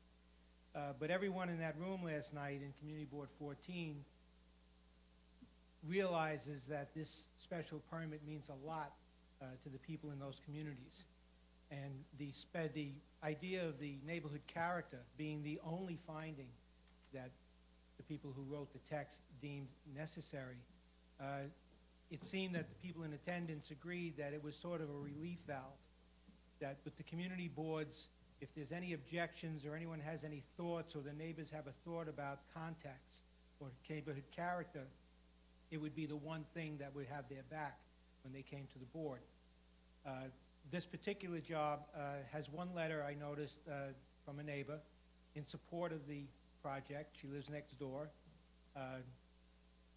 There is no opposition to the project. I would like to address, however, the idea of neighborhood character that was raised by the chair yesterday. The streetscape that we submitted was based on information from the building department information system, and available drawings. One of the BSA cases on East 22nd Street, I was the architect for, we actually have the drawings, so we know an accurate depiction of the building and its height. Same thing with the other buildings. I realize that the example that the chair raised of the streetscape, of putting several photographs together in a montage, might have some merit, but I firmly believe that a drawing, an actual scale drawing of what we're trying to depict, may be missing some of the colors and the materials, but we would be glad to provide both sides of the street in whatever format the board feels is appropriate. We would prefer to do it as we have on the previous submission with a scale drawing. We can do it, I've been informed, with photographs. The other issue that was brought up was the actual presentation of the building to the street with the dormers on the side. We submitted 2 sets of photographs. One is labeled project photos, which are numbered and on the radius diagram. The other set of photos was of all the previous board cases in the neighborhood with their addresses. And if you look at those photographs, I think you may have to rotate them once. Almost every one of them has something coming out of the side, which we assume encloses the stairs, as the chair pointed out. The 2-dimensional elevation that we presented in our proposal shows that dormer on the side, but it is set back from the street. How far is it set back? It's actually almost to the center of the building. If you look at the floor plan, it presents itself on a 2-dimensional drawing. We could have sort of played it down a little bit, but we didn't think that would be, we don't want to be accused of trying to fool anyone. But as you can see on those drawings, almost every one of those houses has something sticking out of the side where the stair obviously is. The dormers on the side, the shed dormers, on this particular job are set back from the exterior wall of the building. Of course, the entire building is in compliance with the height and setback regulations of the overlying zoning. We're not asking for any waivers on that, and the board can't grant us any. But the idea of those shed dormers, and if you look at the side elevation, they're actually a very small construction coming out of the main roof. We are hoping that it's not going to have a major impact on the neighbors, so we're hoping that the design would be something the board would consider. As far as the garages, obviously the proposed garage is shown in phantom lines for obvious reasons. It's something the building department will have to make a decision on. It is an as-of-right construction, but I understand the board's concern about open space and whatever. I would like to direct your attention to the radius diagram, which shows, other than the houses on both sides of the subject property, all the garages going up the street are actually staggered in such a way that there's a garage in back of every open yard. In other words, they really didn't back the garages up to each other. They have the subject garage, and then the garage next door is filling out the rest of the view, or whatever you want to call it, the backyard, which is similar to what we would be doing in this case. But that's a grade level, right, on the second floor? Well, it's only a one-story garage, yeah. Yeah, no, but I mean, but if you're pulling your building back into the rear yard, then you're having an impact at 2-story plus an attic, right? Yes. It's different than a garage's impact. Yes, the right? building actually to the north of us has made an extension in the rear. They do have an extension that was placed on that. But, so you're saying you have, the photos are actually showing these rear yard conditions? Well, when we took the photos, I was more or less looking at the house, at the subject building. I thought that was what we were doing. What I can do, though, as you suggested, I can get up maybe a little bit higher on the 3rd floor of the attic and take a picture of, or maybe go into the neighbor's yard and take a picture of what's back there looking away from the house. But you can see on the existing conditions, both of those houses, you know, one has a 20-foot rear yard now. The other one has a 24-foot rear yard. So the impact of the garage, and again, we're getting rid of the existing garage.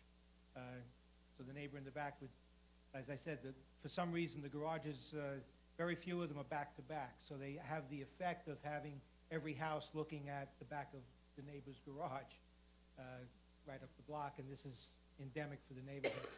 So I think the neighborhood character, as far as that goes. As far as the first floor goes, no Yeah. question, right? Because everyone looks at the back of a garage on the Right. first floor. It's the upper floors that are. And as I point out, the upper floors are in keeping, the one to the north has a 20-foot rear yard now. They have an extension, I could take a picture of that also, now that I see what the board's intent is, I But can. actually, right, so, I see, it shows a 20-foot. That would be E1, Yeah, yes. yeah, I see, okay, Okay, yeah, so take a picture of that, that helps. Okay. But that, according to your drawing, this is from 10, 12, I guess?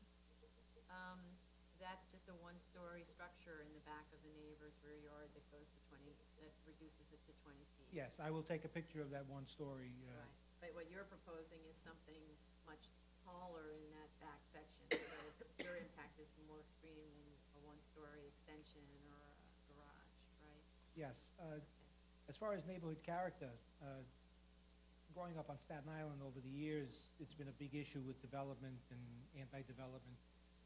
The South Shore of Staten Island developed with 100 by 100 lots for 1- and 2-family detached homes. That was not zoning, that was lack of sewers for septics. So the neighborhood character developed over the years as 100 by 100, 1- and 2-family. It was a real shock to everybody that the R32 zoning allowed townhouses, high-rise buildings, and what have you.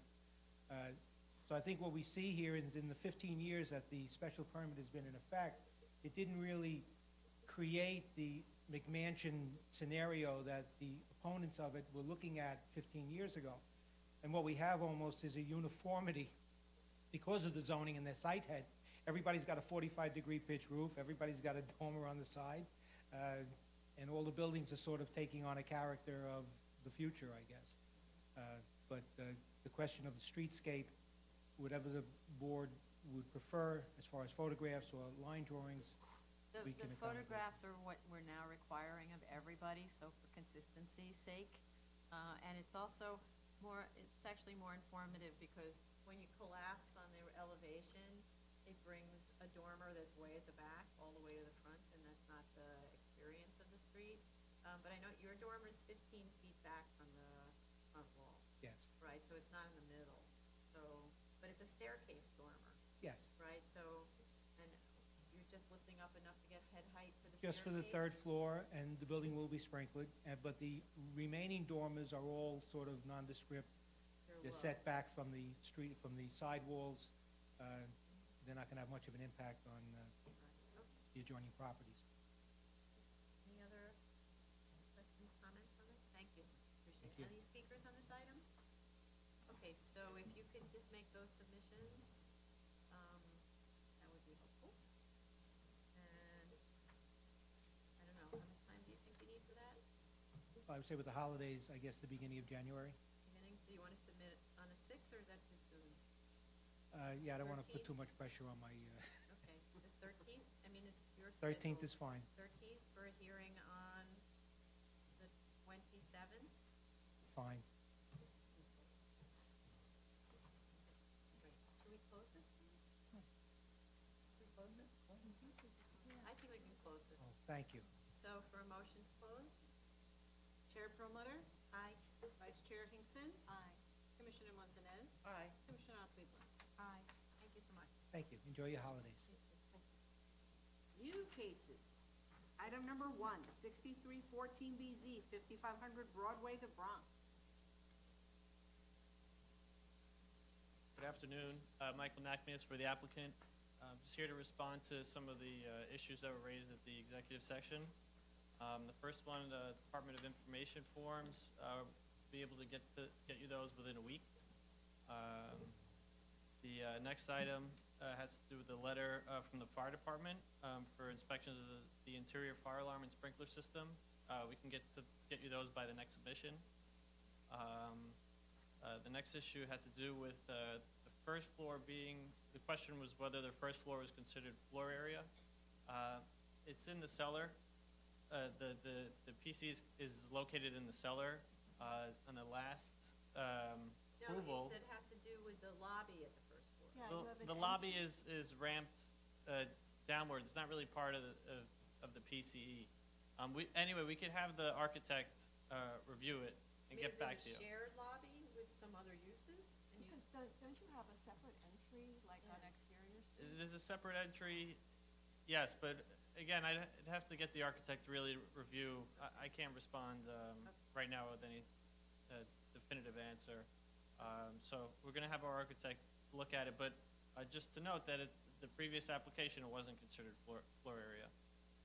No, it's not it's just to make corrections on the application that indicates that there's floor area on the first floor devoted to the PCE, which is the lobby area. If you have a devoted lobby, therefore there's floor area. You're not requesting, it's not like you're requesting floor area. It's simply to define where the PCE is located. A piece of it on the first floor for the lobby and the balance in the cellar. All right, we'll confirm that. The next issue was the massage licenses. So we'll contact the operator and provide the massage licenses as required. There were also missing notes on the plans, so we're going to add those. And I think someone from the BSA staff added additional comments this morning. I think that needed to go on the plan, so we're going to add those as well. So I think that covers all the issues. That's right. Anybody else have questions about this? Are there any speakers on this item? Okay, so if you could submit this the 6th of January, does that work? Can we have the 13th for 13th, submission? perfect, yes. And the 27th yes. for hearing? Okay, thank you.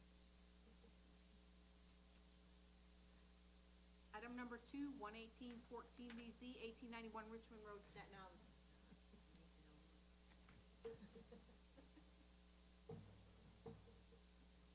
Good afternoon, Madam Chair and Commissioners. Philip L. Rampula. I attended the review session yesterday, and if I may address some of the comments. I understand the comment that the 10-foot wide sewer easement does not really qualify as an A finding, nor does the shape of the lot being wider than it is deeper, so I will eliminate that from my finding. There was a comment about, we put in a statement, there was an analysis of other vacant sites in the area, but there were 3 that the vacant property also owned the piece of property that was next to them. So we looked at that they have the ability to redevelop or develop those properties in conjunction with the one that's already developed. So that's why we made that I statement. don't understand why that's different than what you have here. I mean, you have a vacant lot, it's great, it's a big vacant lot that you can develop. Why does it matter that you can develop in conjunction with something that's next door? Because if there's economic obsolescence for the existing structure that's up, which is probably a one-family house, you can probably demolish it, combine those 2 lots together, and come up with something different. But isn't this a bit, how big are those lots? I actually don't remember what the size of the lot is. But I'm not understanding why that's different. You're looking at it then as a vacant lot, so then you're comparing a vacant lot to a vacant lot, and there doesn't seem to be any advantage to being adjacent to an existing use. I mean, if you were to say, oh, it's an existing non-conforming use that's extremely valuable, and they have that lot there, and they could expand the existing non-conforming use, then more valuable than what you're allowed to do here, that I would understand that, but that's not the argument.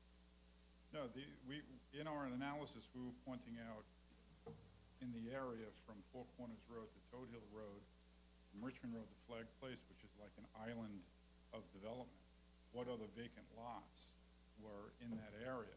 Right. And I think there were a total of 7. 3 of them that were vacant were also owned in conjunction with the adjoining property owner, who had a existing house already constructed on the lot.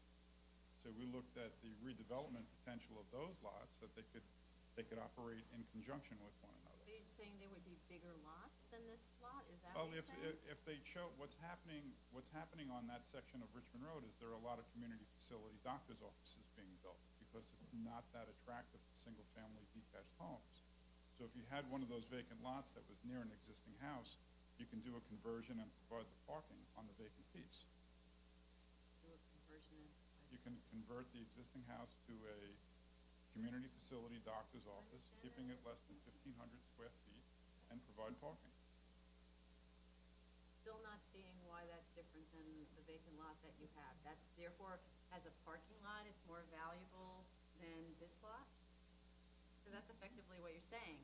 You'd use the existing building for something, whatever it is. Right. And then this would become a parking lot. How is that more valuable than a development site that you could put up a 16-unit building on? Well, none of those lots are that big that you can put up a 16-foot.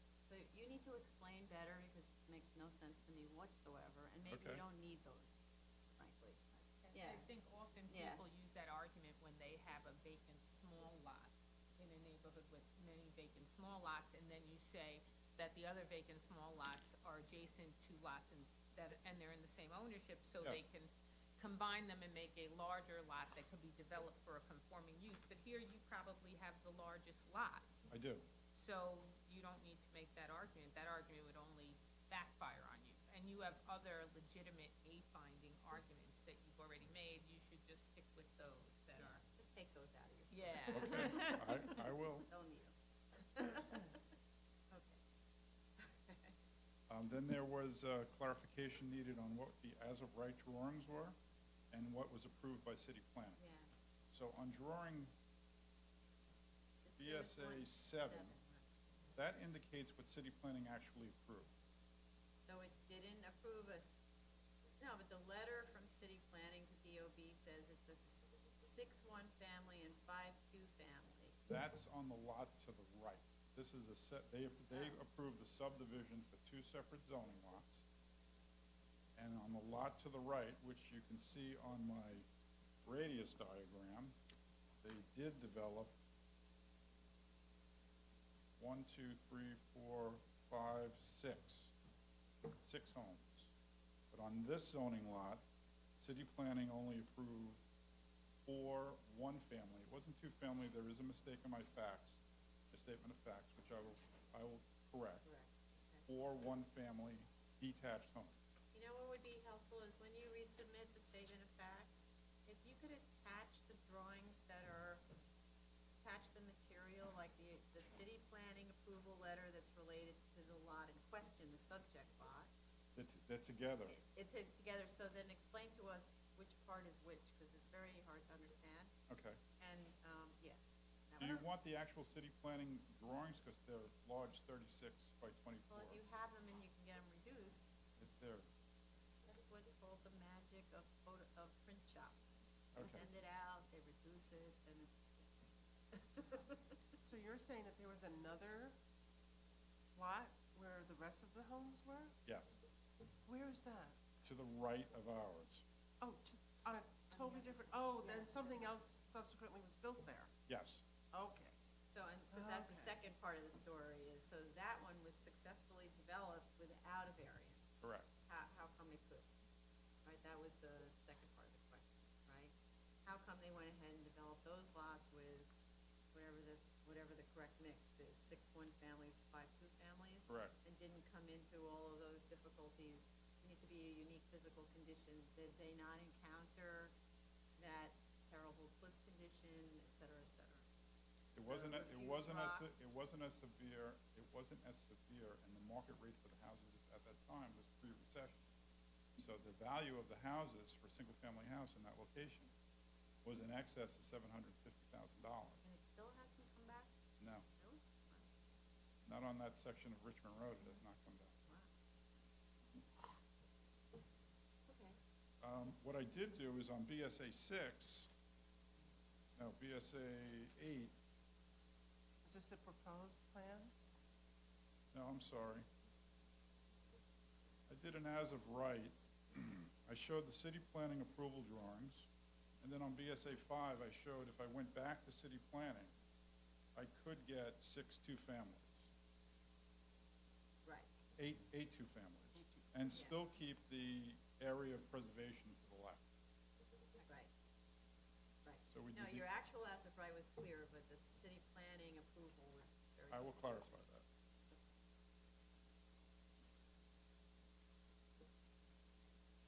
Then there was a question on the proposed conditions drawings, the arches at the front of the buildings.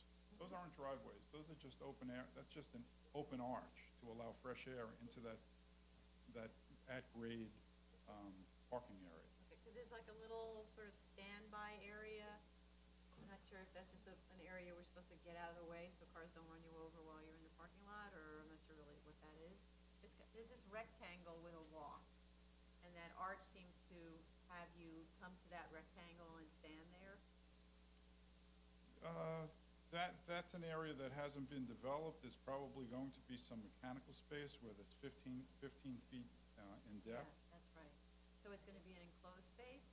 It probably will be. Okay, so I guess the plans just need to make that clear, because at the moment it reads like it's an open arch. It is an open arch. Open arch that will look at mechanical? No, that's not all of that would be used for mechanical.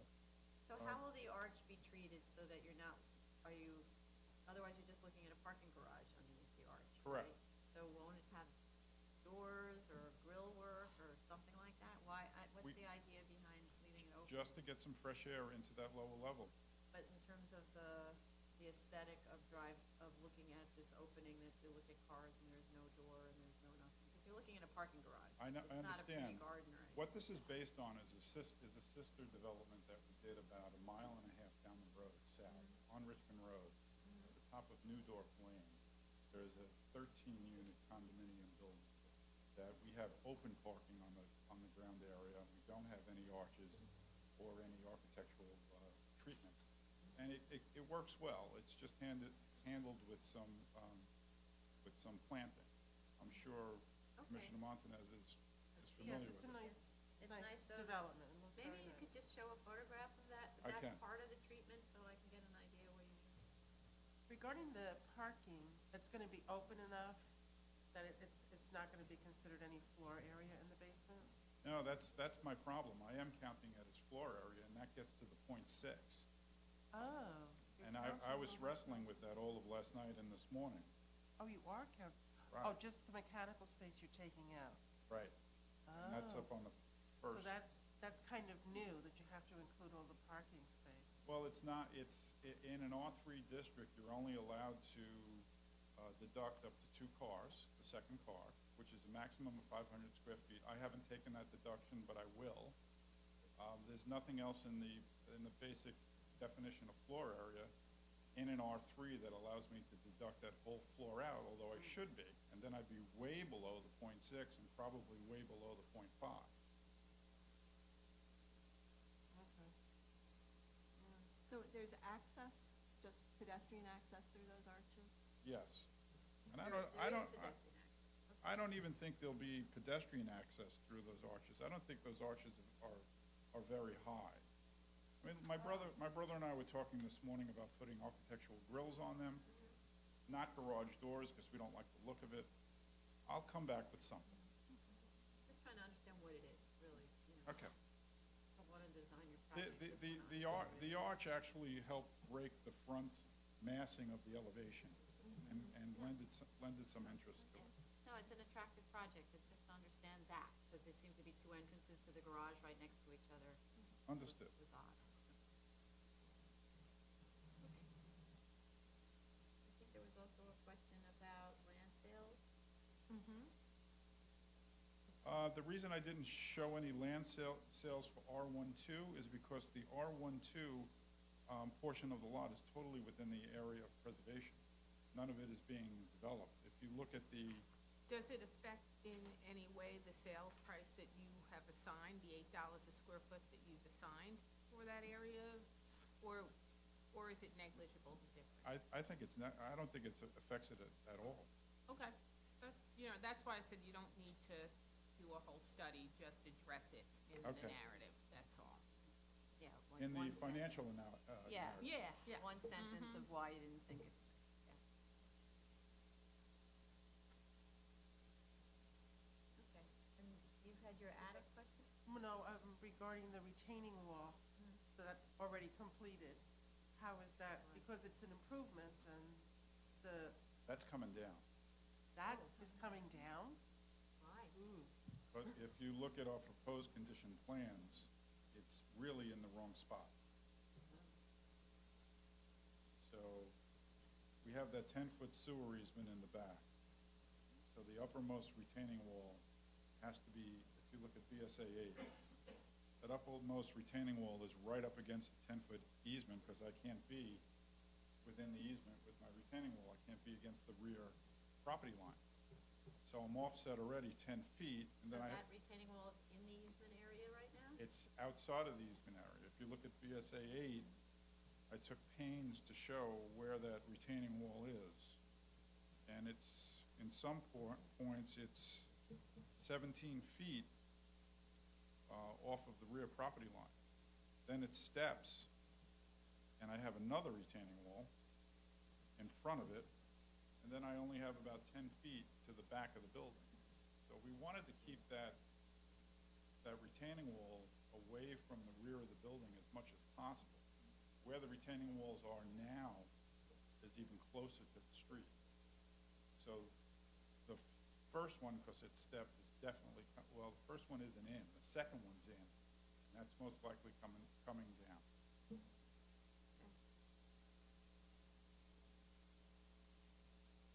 So then that cost estimate includes all that work? Yes. Okay. Oh, and then that was the question I had about the cost. In your statement of facts, you said that building retaining walls for individual houses would be more costly than if you were building it for this larger building. But what you ended up doing with the cost is this, you just took the retaining and excavation work for the whole building and you divided by 8. I did. So I thought it would be more expensive for the individual houses. It isn't? It's really the same retaining wall, Okay. and it's just split between 8 individual Just a homes. higher proportion for each building. if you Correct. did it that way. Okay. And I guess the last question was about the attic and the slope. And I guess you used the pitch that allowed you to put the additional floor area wherever you were. Correct. We're going to address that in our resubmission. We're talking about making some of the second floor apartments clear story, capture some of that attic space. What we failed to show in our cross-section was the collar ties, the structural collar ties. And after we put in the collar ties, I believe we're going to have less than a 5-foot or 6-foot, less than a 5-foot headroom up in that area. Part of that, part of that area, and the reason that roof is that shape is for the 2 elevator overrides that have to punctuate up into the attic area. So that's why that front portion is a little higher than the back portion. And then I didn't find anywhere where that, well, the attic floor area, if you have more than 3 feet of headroom, is exempt. Is it exempt? Yeah, if I believe if I have less than 5 foot of headroom, but If it's less than 5, but if it's over 5, then I have to count it. okay. Because it looked like some of the attic areas were pretty tall. I will address it in the resubmission. Any other comments? Are there any speakers on this? Okay. So how much time do you need for a submission? Mid-January for Okay. resubmission, So you want to submit on January 13th that'll be fine.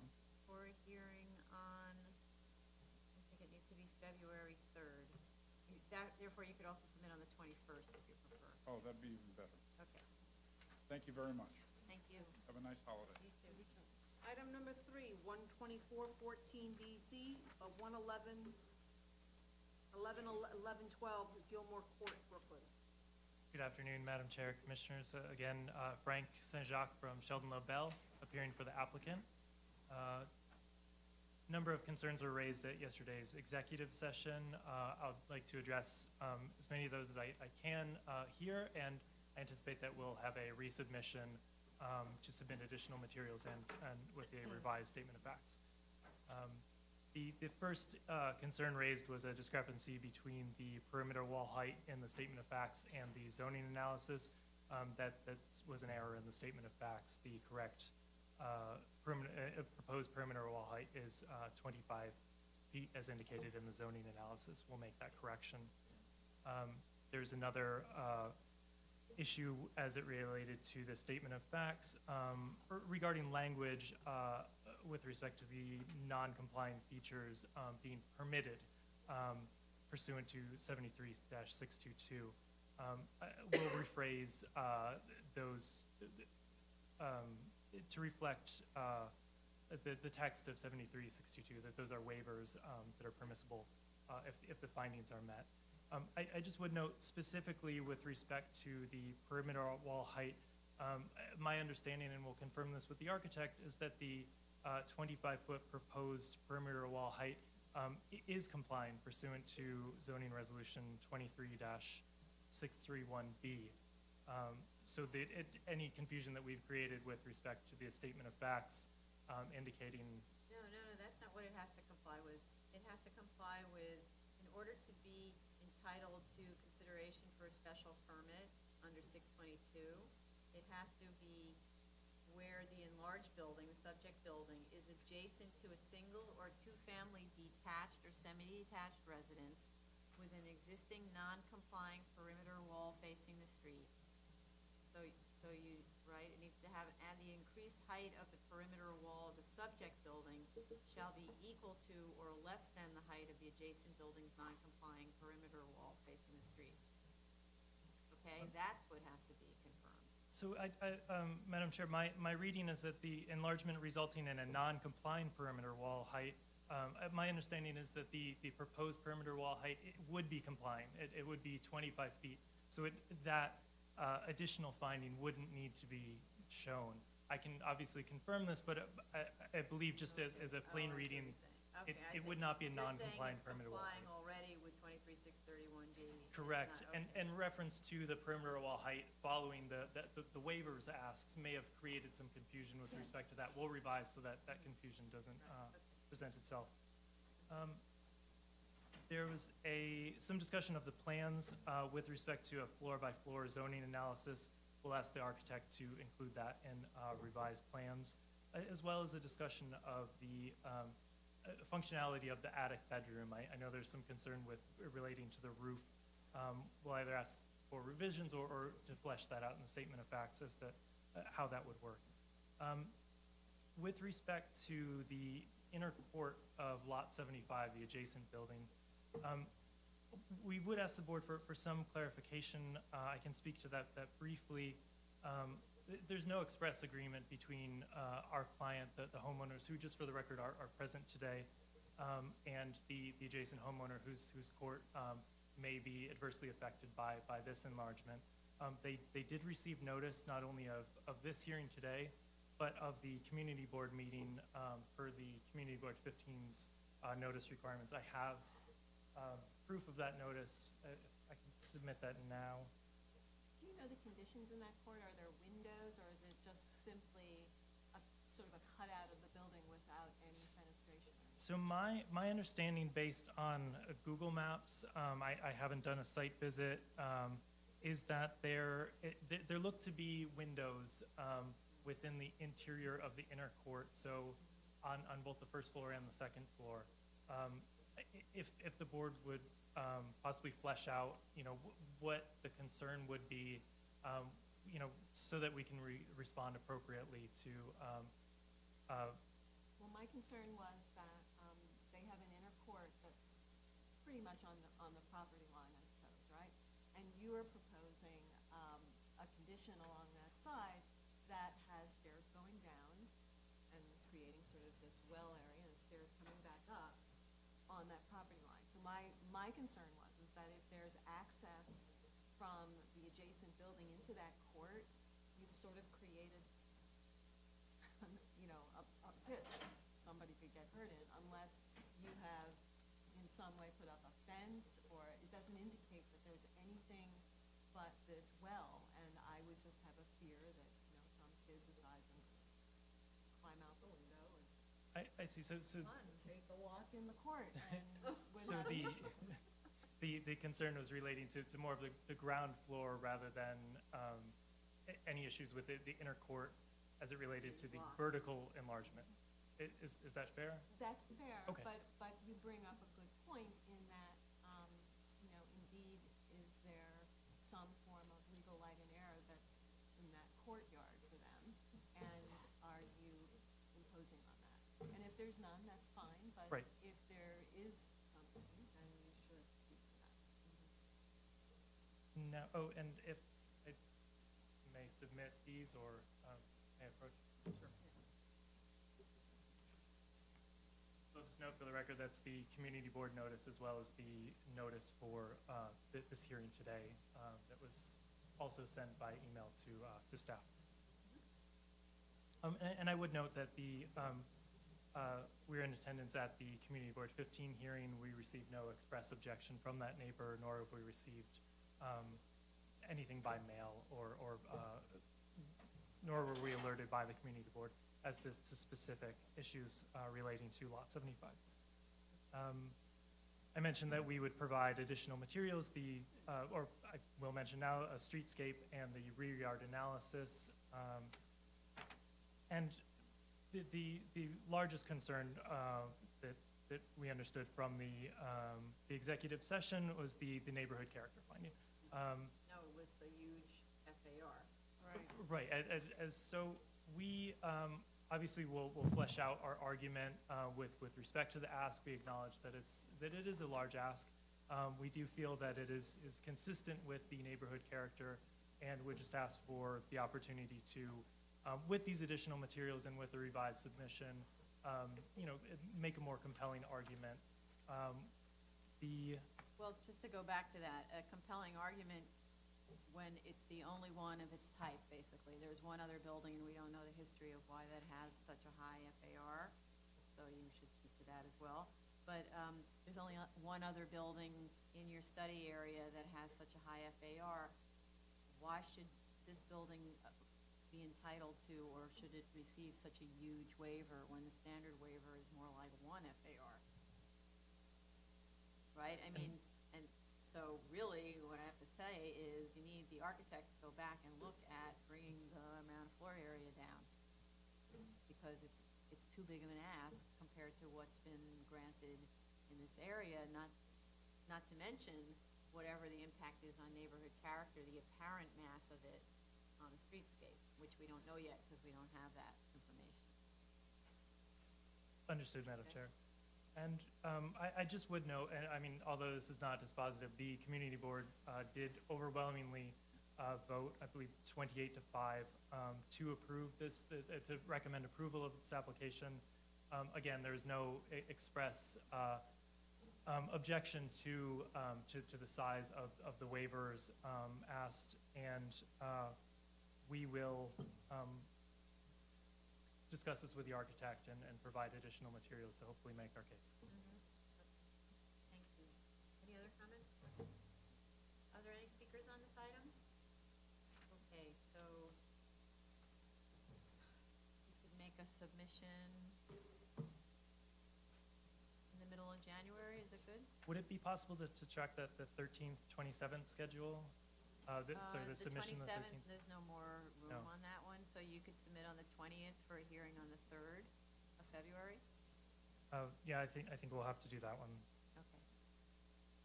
Thank you. Okay.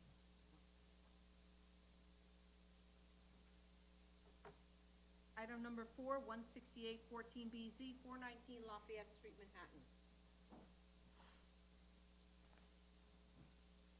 Good afternoon, Josh Ryan-Smith for the applicant. This is an application for a special permit pursuant to 7336 to permit the operation of a fitness center within the building at the premises. From yesterday's executive review session, I understand there was a question regarding sound isolation and the uses within the building. Immediately beneath the fitness center on the cellar level is a model studio where they create actual various architectural type models. Immediately above is office space that's currently vacant.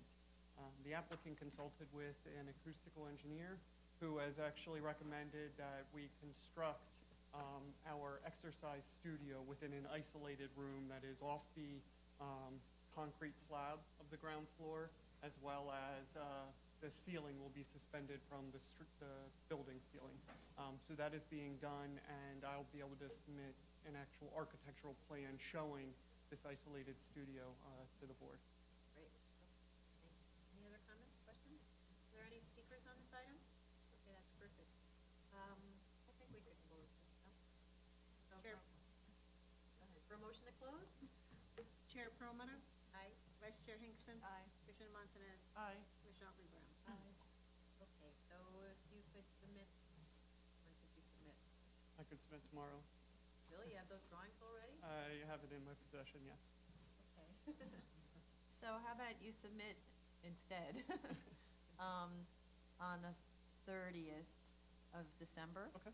For a hearing on this January 13th. And to clarify, was that for a decision? For a decision on January 13th. Decision on January 13th? Yeah. Great, thank you very much. Thank you. Item number 5, 17714 BZ, 1038 Flatbush Avenue, Brooklyn. Good afternoon, Michael Nakmias for the applicant. Just wanted to respond to the issues that were raised at yesterday's executive session. First one was the adjacent use on the first floor. We don't know who that is yet, but we expect it to be retail use. Second was the impact of the uses, the impact of sound and vibration on the uses. We don't expect there to be any sound or vibration issues. It's the building is in the C44 district. The adjacent building is a commercial use, and there will be measures taken in place by Crunch, such as speakers that will hang down from the ceiling and mats on the floor to prevent vibration. So we don't feel that sound or vibration is going to be an issue at this Do location. you know if they're hanging a ceiling? I don't think they are. So, what are we missing? So the adjacent uses retail and you're on what floor again? So it's a 3-story building that's currently under construction. It'll be a portion of the first floor, then the entire second floor, and the entire third floor. Okay, so we're just talking about communication to the retail users, is that Communication to the retail users?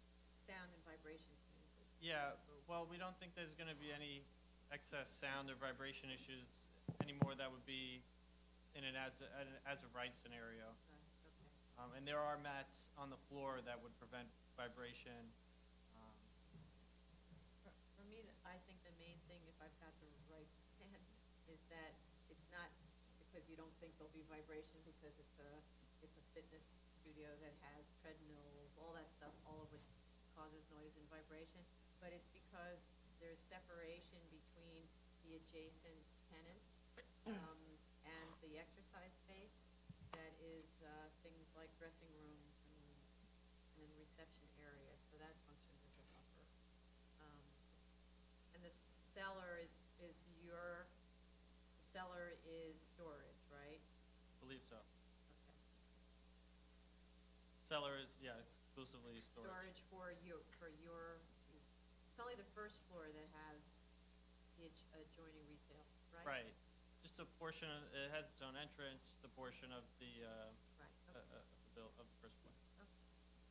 And then there was also a question about that stop work order. Right, so there was an issue about the stop work order. That was never officially issued by Department of Buildings. There was a site inspector that went out and they actually issued the complaint to the contractor, not to the PCE. And upon further inspection, it determined that no stop work order was required, and construction has been proceeding. There's nothing on record, on DOB records, that there is a stop work order. There's only a mention. I thought you were mentioning. giving us the printout. Could you give us a clarification on that? Because it sounds like So there was an ECB violation included with the original application, noted that in the description, a stock work order should be issued for construction excavation being contrary to the plans. However, this was written at the time by the inspector, and it appears that it was determined that no stop work order was required. So construction at the site continued without stop work order. So you're reading off interrupted. of a DOB printout or something? What are you Reading off my notes. Sorry? Because My Your notes. own notes, but so there where you, is an ECB violation issued that says you were supposed to immediately stop all work. There was And no. you gave it to us. There was no stop work order issued. So there would be an ECB violation, and then there would be a separate stop work order, but it wasn't issued to the But you premises. still have the violation open. Yeah, I'm not exactly sure what the. okay, so I don't- could you clarify the open violation issue? there's an open violation, it needs to be a closed violation. Can you find out what that was, and if it has to, it must have to do with this site, because the Well- entire site is related to the PCE. I do know the violation issue pertains to the contractor, and it didn't involve the PCE. No, not this piece, it involves the site in which the PCE is going, right? It's one of the floors in which the PCE will be located. You can't issue an approval if you've got an open violation, right? Okay. On your space, as opposed to somebody else's space. Can get back to you on that. Okay, great. Okay. Any other questions, comments? Any speakers on this item? Okay, so can you get back to us, January, let's see, January 20th? For a, With the submission. with the submission? Response to all of those things that you went through. Well, is it the response to the ECB violation? It's a response to, well, you're going to write out your response to what we just talked about, right? And you're going to respond to the ECB violation. And the reason I'm picking that date is because of the hearing schedule. I know it's not going to take you that long to answer the questions, but our hearing schedule says February 3rd is the first available hearing.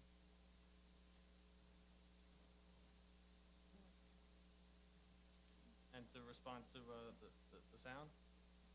To the question of the sound, how you're going to address the sound issues, which you've said, so just write that into your statement. Okay. Okay, and we've talked about its separation by the reception and locker rooms, Right. right? All right, thank you. Thank you. Item number 6, 18414BZ, 1-37 12th Street, Brooklyn. Good afternoon, Jordan Mose from Sheldon LaBelle PC. This is a PCE application in a Hamilton Plaza in the Gowanus area of Brooklyn. It's in an M12 zone. And I guess in the interest of keeping things moving quickly, I'm happy to answer any questions. Just want to establish that this is to be located on the 3rd floor of a building there. It is subject to several city planning actions that are, while related to you, then obviously not before you, and involving modification of a special permit, cancellation of a restrictive declaration, and also a waterfront certification, although there's no waterfront access required. So all these are other things that are happening. Yeah, wow is right. So I'm not going to get into that unless that's something you're interested in. I know that in one of the questions, I think yesterday, was the hours of operation, and that is retrofitness. Retrofitness is the proposed PCE. They do like to open early in the morning and have typically, so 4:30 is the time they'd like to open. No, but they don't close at noon. Yeah, and I saw that in the statement of facts. It's 12 a.m., not 12 p.m. That's a nice job, and Right. I want that job. Yeah, so, right. There are no residential uses in the immediate vicinity, of course, and happy to take any questions. And you also need to clarify about the peak hours, 7 a.m. to 9 p.m. The peak hours are really in the post-work, 5 p.m. to 7 p.m. Okay, so just fix that. Right. That's all.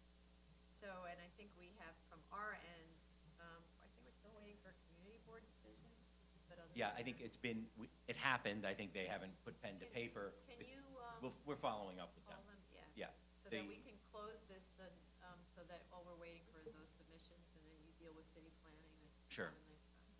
So, are there any other comments on this? Are there any speakers on this item? Okay, so for a motion to close? Chair Perlmutter? Aye. Vice Chair Hinkson? Aye. Vice Commissioner Montanez? Aye. Commissioner Otley Brown? Aye. Okay, so if you could submit that either on the 6th or the 13th, depending on your holiday schedule. Or we can submit that on the 6th, that's fine. Okay, and we could have a decision on the 13th. Thank you. Item number 7, 18514BZ, 14 Wall Street, Manhattan. Good afternoon, Jordan Most From Sheldon Lavelle on behalf of the applicant. This is this is a physical culture establishment, although not a gym, but a spa, located at 14 Wall Street, and the former Bankers Trust Company building. And this is located in a sub basement space, which is actually the vault, the former vault of the bank. And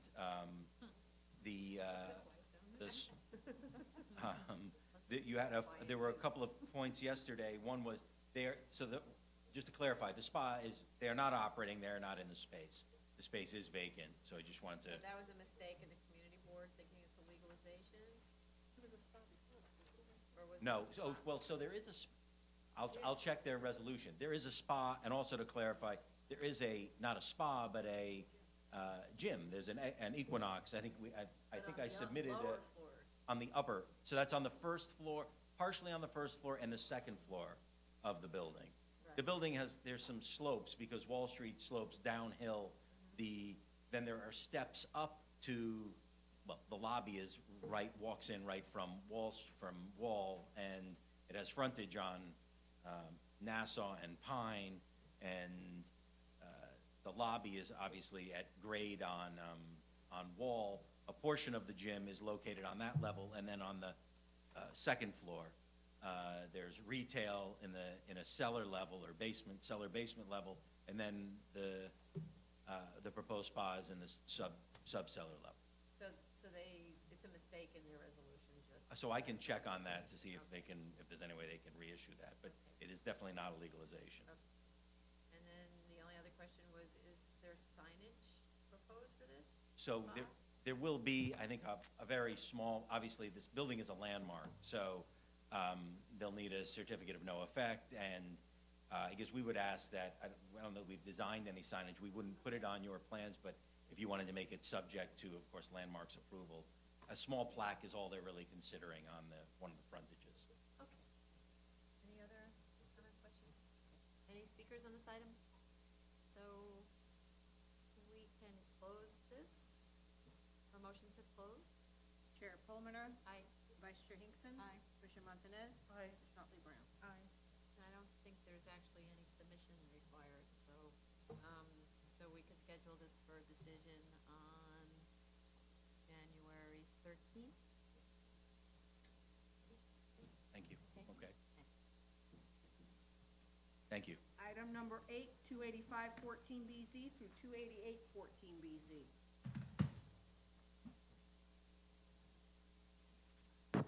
Hi, everyone. My name's Amy Peterson. I'm the Director of the Housing Recovery Office, Build It Back program.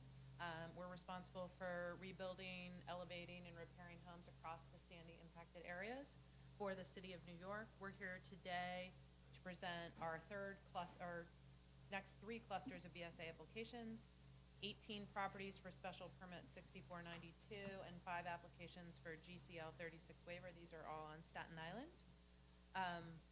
We have about 14,000 property owners registered for the Build It Back program. Approximately 500 1- to 4-family homes were demolished and need to be rebuilt. The Build It Back program's managed by HPD, and we're have program standards to rebuild to the size and unit count of the storm home, meeting FEMA's guidelines for flood resiliency and energy efficiency standards for Energy Star. And we're trying to get this work done as quickly as possible for the homeowners. There's still an urgent need to get people back into the home, and we're grateful for the help of the BSA in terms of modifying some procedures and allowing us to submit applications and act on them. We presented to the community board, and Deborah will now present the applications to you here. Thanks. Good afternoon, Chair and Commissioners. My name is Deborah Morris. I'm the Director of Resiliency Planning at HPD. We attended yesterday's review session, heard the board's comments, have prepared responses, and submitted clarifying revisions on the following. For 58 Seafoam 295 BC 296A, we clarified that the rear yard is changed to 10 feet for 23 Neutral Avenue. So, yeah. Oh, okay. I don't know. Wait, let's stick to just the floor.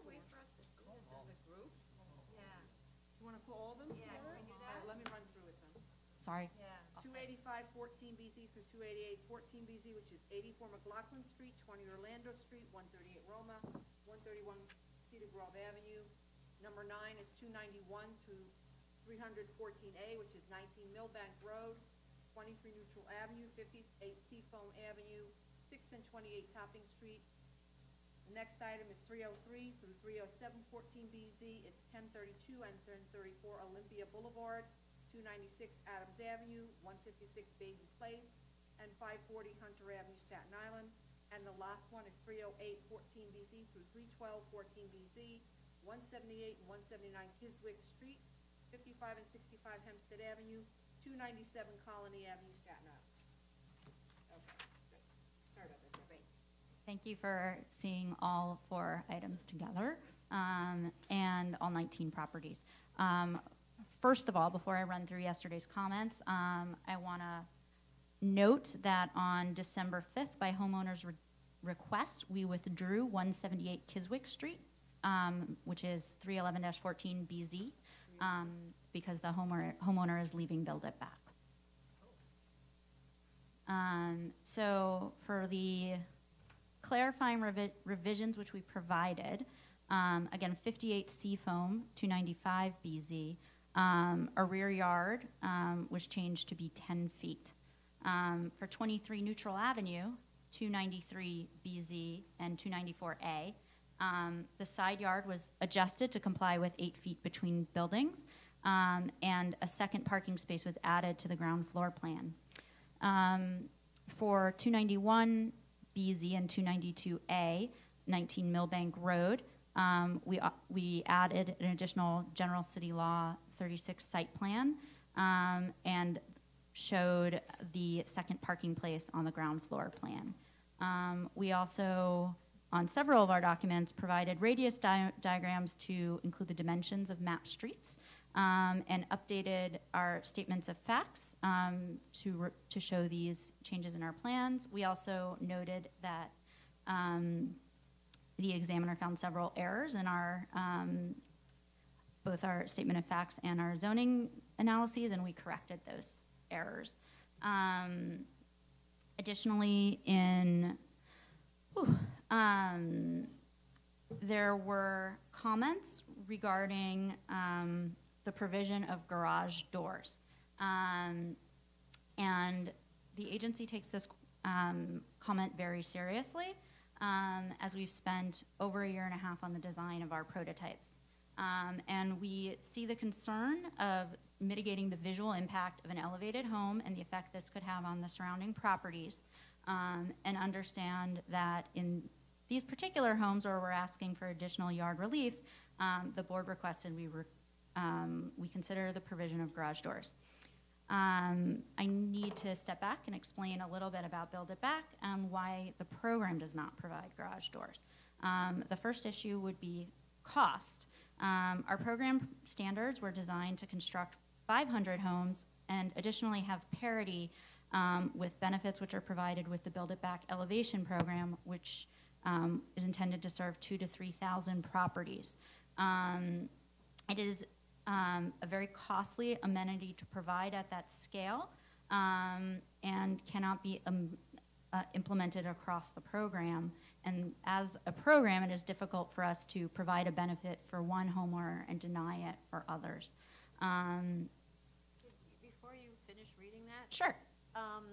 So what's the material that encloses the elevated portion? Sure. So we use a lattice. I have our architect here who can describe the lattice or types of lattice. If you'd like to stop and have him come up at this time or save it for the end. I guess we could save that for after we have this discussion. But so the question wasn't garage doors like you have an automatic garage door opener or anything fancy like that. It's really that if you've got lattice that's wrapping around on a frame, then why can't you have quite literally 2 doors on hinges or 1 door on 2 doors on a hinge that also has lattice, and the additional cost seems extremely minimal for a huge impact on urban place, where that's the question. It's not about buying a door that's got raised panels and, you know, a fancy lock set system and a overhead hardware, et cetera, right? Certainly, and I think this is something we can absolutely consider moving forward on our, as a design change. I wanted to add,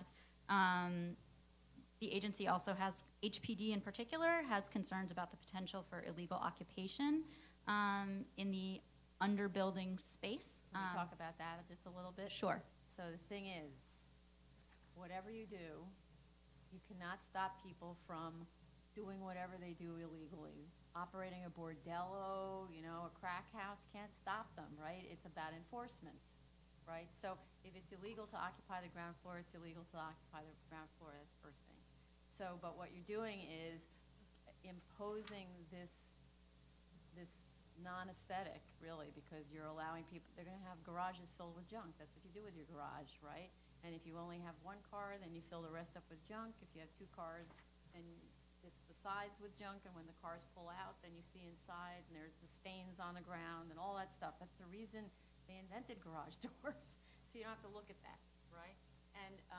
And this idea of always assuming that everyone's going to be committing an illegal act, I mean, according to that, we wouldn't be able to get up in the morning because everything has the potential of becoming an illegal act. We can convert our apartments into hotels and all that stuff. That's all out there, right?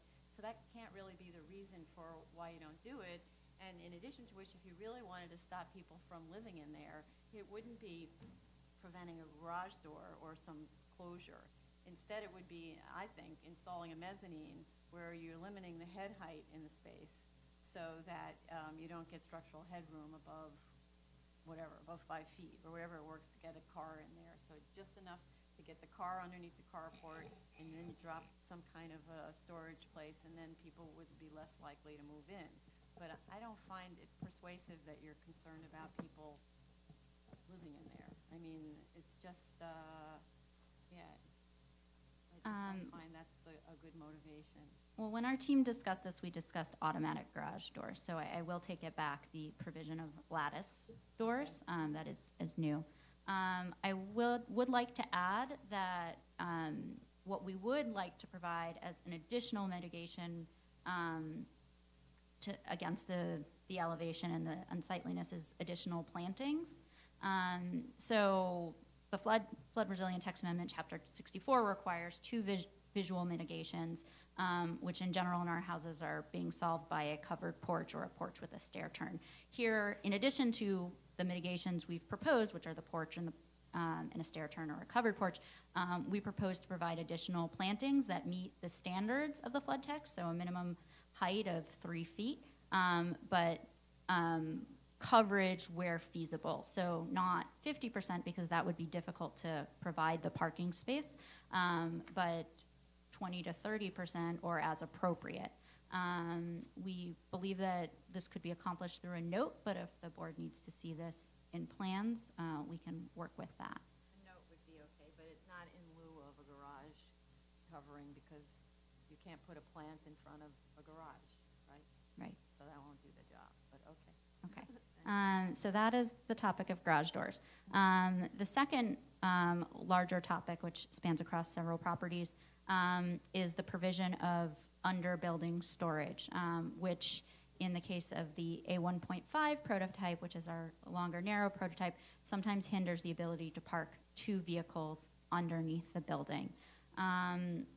So storage, again, is a programmatic challenge for Build It Back. When we start to open up the door of providing storage outside the building in the space of elevation, then the program has to look at the benefit it's providing to all homeowners, not just those who are in front of the board today for a discretionary action. So we look to provide storage within the structure so that we're not building additional structures.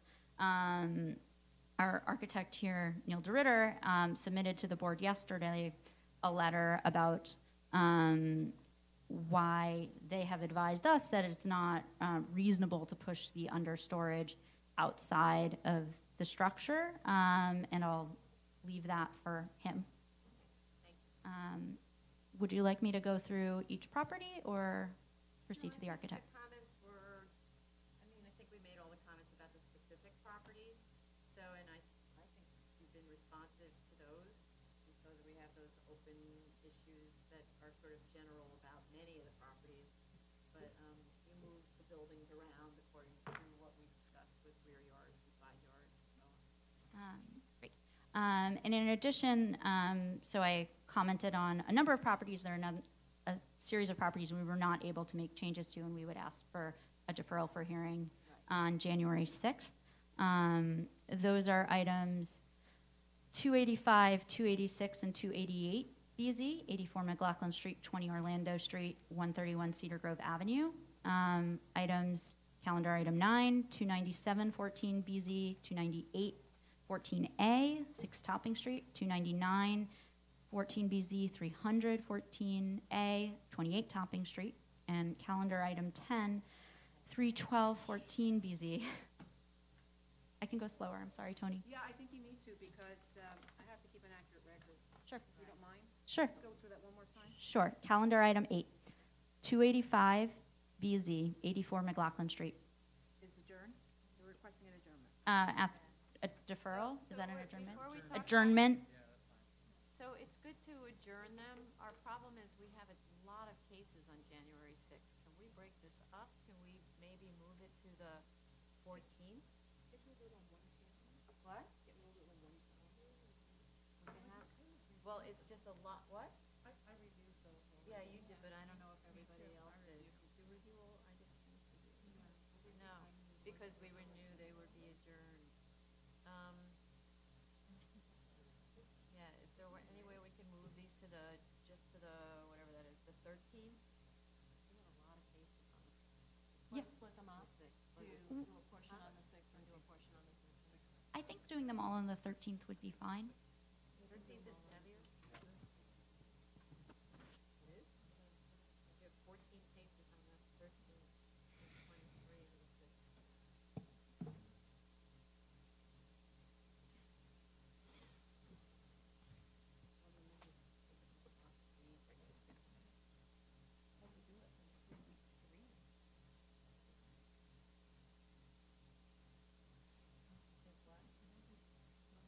Can we do it the 13th? Sure. Can we do all of them on the same day? Yeah. Great. So that was, just so I go through, 285 BZ, 84 McLaughlin Street. Okay. 286 BZ, 20 Orlando Street. Okay. 288 BZ, 131 Cedar Grove Avenue.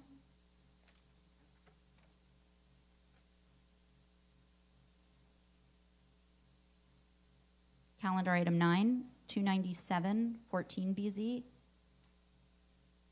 6 Topping Street, both items, 298A as well.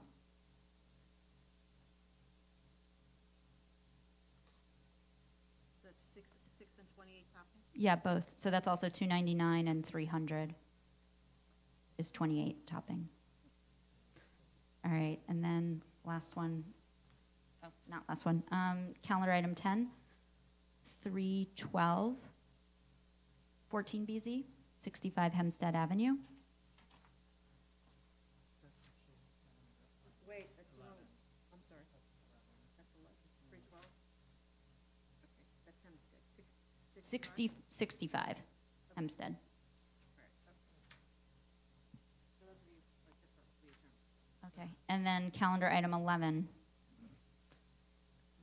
307-14 BZ, 540 Hunter Avenue.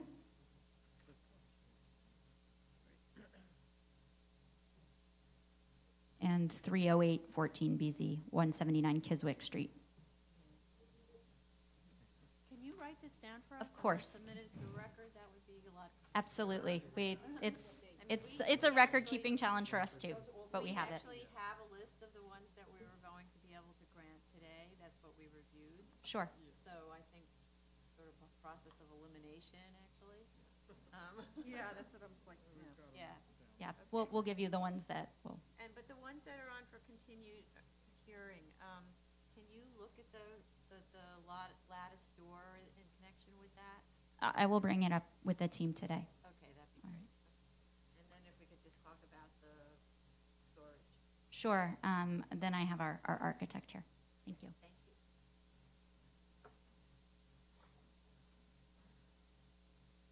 Afternoon, I'm Neil DeRitter, an associate at Curtis and Ginsburg. So I think you received our letter. Can we look at, yeah, that's what I thought the visuals were for. And I mean, my real concern, at least architecturally, we've got a back stoop, we've got a back stair. HPD's limited us on the size we can make that. So, I mean, if we push They it out. limited you on the size that you can make what? This back. Okay. Take the mic with you. Take the mic with you. Sorry, the mic sometimes doesn't. No, this is fine. As far as, we're basically allowed a landing for this stair. We can't make an entire porch. It's going to cover that entire area. But what I want to avoid is, we've got a stair that's going to cut through here. This is going to wind up being a flat roof. These folks are used to, you do a slope roof, you put 30-year shingles on it, and you're done, you walk away. I'm just going to wind up with a lot of fussy details where I'm supporting this structure over a flat roof. I'm going to have a membrane roof or a built-up roof. And, I mean, But isn't that only for the prototype that has the back porch? Aren't a lot of them side porches, side exits? some are. I think most of these are back.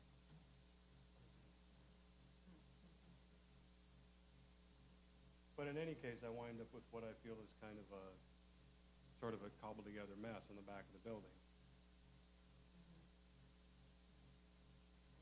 What if you pushed it, if you made it a little bit, you made it smaller? Like, what's the size of the storage based on? I know they all say like 98 square feet.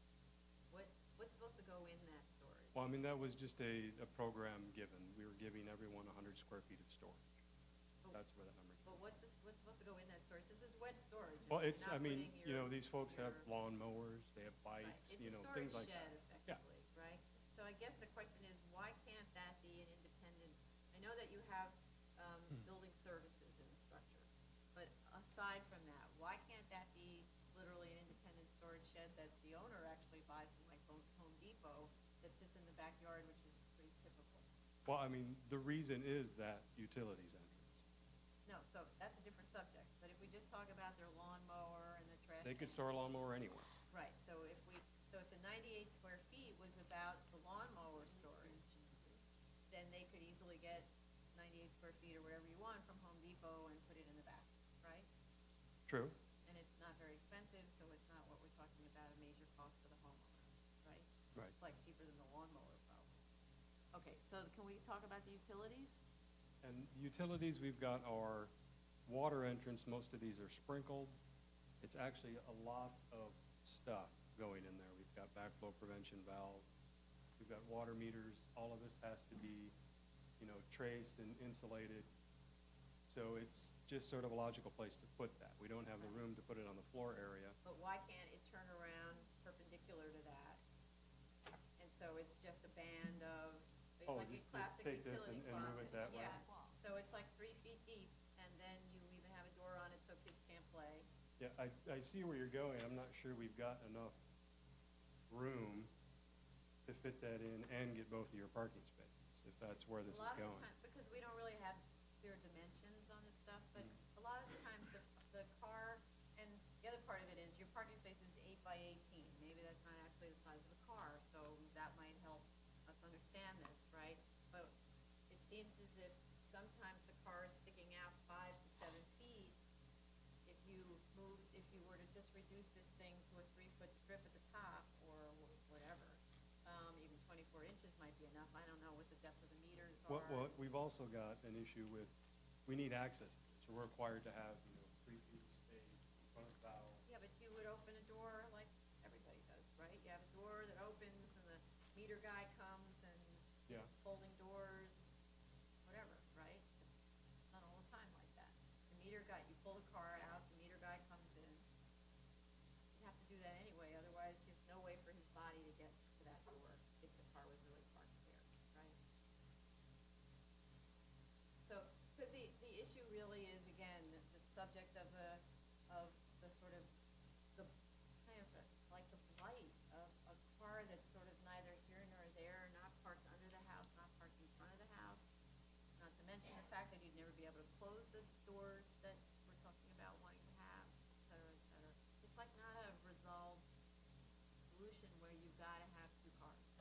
Well, I mean, the other point we brought up is we're not required to provide any parking. But you are providing parking. Right. That's what people were parking, therefore, right? Well, I think we're improving the situation overall for the neighborhood. Most of these folks are parking on the street. Well, you're improving it over, completely abandoned bungalows that are boarded up, but on the other hand, this is a permanent structure. It's not temporary, they're not gonna replace it when they have more money. They're living here, and you're going to have an effect on the entire neighborhood, and if you look at photographs, there's photographs of the neighborhood, you see that every single house that's built up on top of its garage has a garage door, so that we're not all staring in and looking at the stuff you've got in your garage. Just kind of the classic aesthetic of under-house parking, unless you're talking about a carport, which is not what this is. We could take down the lattice and call it a carport. I'm afraid the swinging door idea, I see what you're trying to accomplish. I don't know that in reality that's going to work. These folks are going to be annoyed getting out of their car, opening their doors. They're just going to leave them open if we put swinging doors on. What if you've got valuable stuff in your garage? They're not going to have valuable stuff in Yeah, their they garage. are. They have a really nice lawnmower. It's 50% open lattice. Or Anybody they could come over and have- just, Or they have a really nice car, and they don't want kids coming in and playing with the stuff in the car, getting in the car and like pretending to drive it, or even driving it, because it's scary. in my opinion, they're going to remain open because nobody's going to want to get out of their car every time they come home. You mean when, like, before there were automatic garage doors, nobody ever closed their garages? I grew up where there were not automatic garage doors, and I know that we closed the garage door, You don't see many anymore, though, do you? because you can buy an automatic garage door. Actually, you probably do. Not to mention barn doors that are swinging, there's lots of doors that are swing doors that people actually close. You're doing housekeeping for people. Well, and I'm trying to explain how we arrived at a design over the last 2 year, with the input of the board and the staff and HPD, and I'm just explaining how we got here. Now, this wet storage is considered a wet flood-proof space? Yes. So that is actually attached to the structure? Yes. The piles? Yes. So it has to be secure? But it's not a flood, It's a flood-proof? wait, it's a flood, this is something that, Is wet flood-proof? I thought you have electrical meters in there? There's water meters in there. Water All the electrical's above flood Right, elevation. but it it's- doesn't need to be flood-proof, because this stuff can get wet. Anything we build has to be wet flood-proof. We have to It's let wet water in and flood-proof. let it out. And it has to be secured so that it's not going to move Right, during an event. okay. The lattice, the way I understand it, there's certain requirements that you can't have enclosed spaces. Right, because it lets the flood crash through. Right. So I'm not sure, a garage door might have to be designed so that it would, No, but it's not a garage door, it's just lattice on hinges. well, maybe tell us a little bit about the lattice. It's pretty standard, just square basket weave, 50% Oh, it's a wire. open. No, No, I mean, it's like like inch and a plastic half strips. Is it plywood or plastic? Plastic. It's plastic, really nice. Oh, okay. Can I just say something about the storage versus the storage unit in Home Depot? It just seems to me that it would be a more secure situation to have the storage under the house and to have a storage shed that can be washed away from Home Depot in the backyard or be destroyed. And I personally, if I were a homeowner, would prefer to have the storage in the building. We've also, we squeeze their backyards about as much as we can, there's just not a lot of room back there. So what do we do about this problem with the aesthetic in the neighborhood? Like, we don't, one of the things that's making me nervous is, I don't want this to look like the lower Ninth Ward, right? Well, Isn't it's there? going to be an improvement. Especially Cedar Grove. The streets are so narrow that to me it's important to get the parking because to get the cars off the streets that are like unmapped and extremely narrow, they're so narrow that the power poles are in the street. Yeah, you can't even turn There the might car not around. be sidewalks. I almost didn't make it around the end of the street. That's how narrow those streets are. So I think that's a tremendous improvement, and I think they're gonna look great compared to the other houses that are there. In my opinion. I agree. It kind of looks like dog tax there right I'm trying to avoid adding a shed onto the back of the building. Whoa. All right, well then. Wow.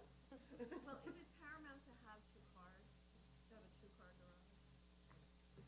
Would that be the happy medium? You're actually just making a single-car garage. You've got a sort of carport-ish kind of thing. People don't have a car hanging out the back. But people are gonna Life fit, goes on. people are gonna fit whatever they Well, that's a can in different under, thing. that you could say you're gonna make it a one-car garage, and if I have two cars, I'm gonna shove it in any way I can, whether you tell me it's one car or not. So I think we just have to accept the fact that you're gonna have cars visible. You're gonna have cars visible there, whether it's one that fits all the way under, or two cars where one's sticking out a little bit, because people are just gonna fit whatever they can underneath that building. And it's fine. I think it's fine. And you may wind up with a third in the driveway. No room, it's sticking out too far. If I may, we're also, because we're waiving curb cut regulations, we have to provide two spaces. It's sort of all or nothing. We're in a little bind there. If I may, I wanted to just touch on the provision of the underbuilding storage and why we required that at the 100 feet.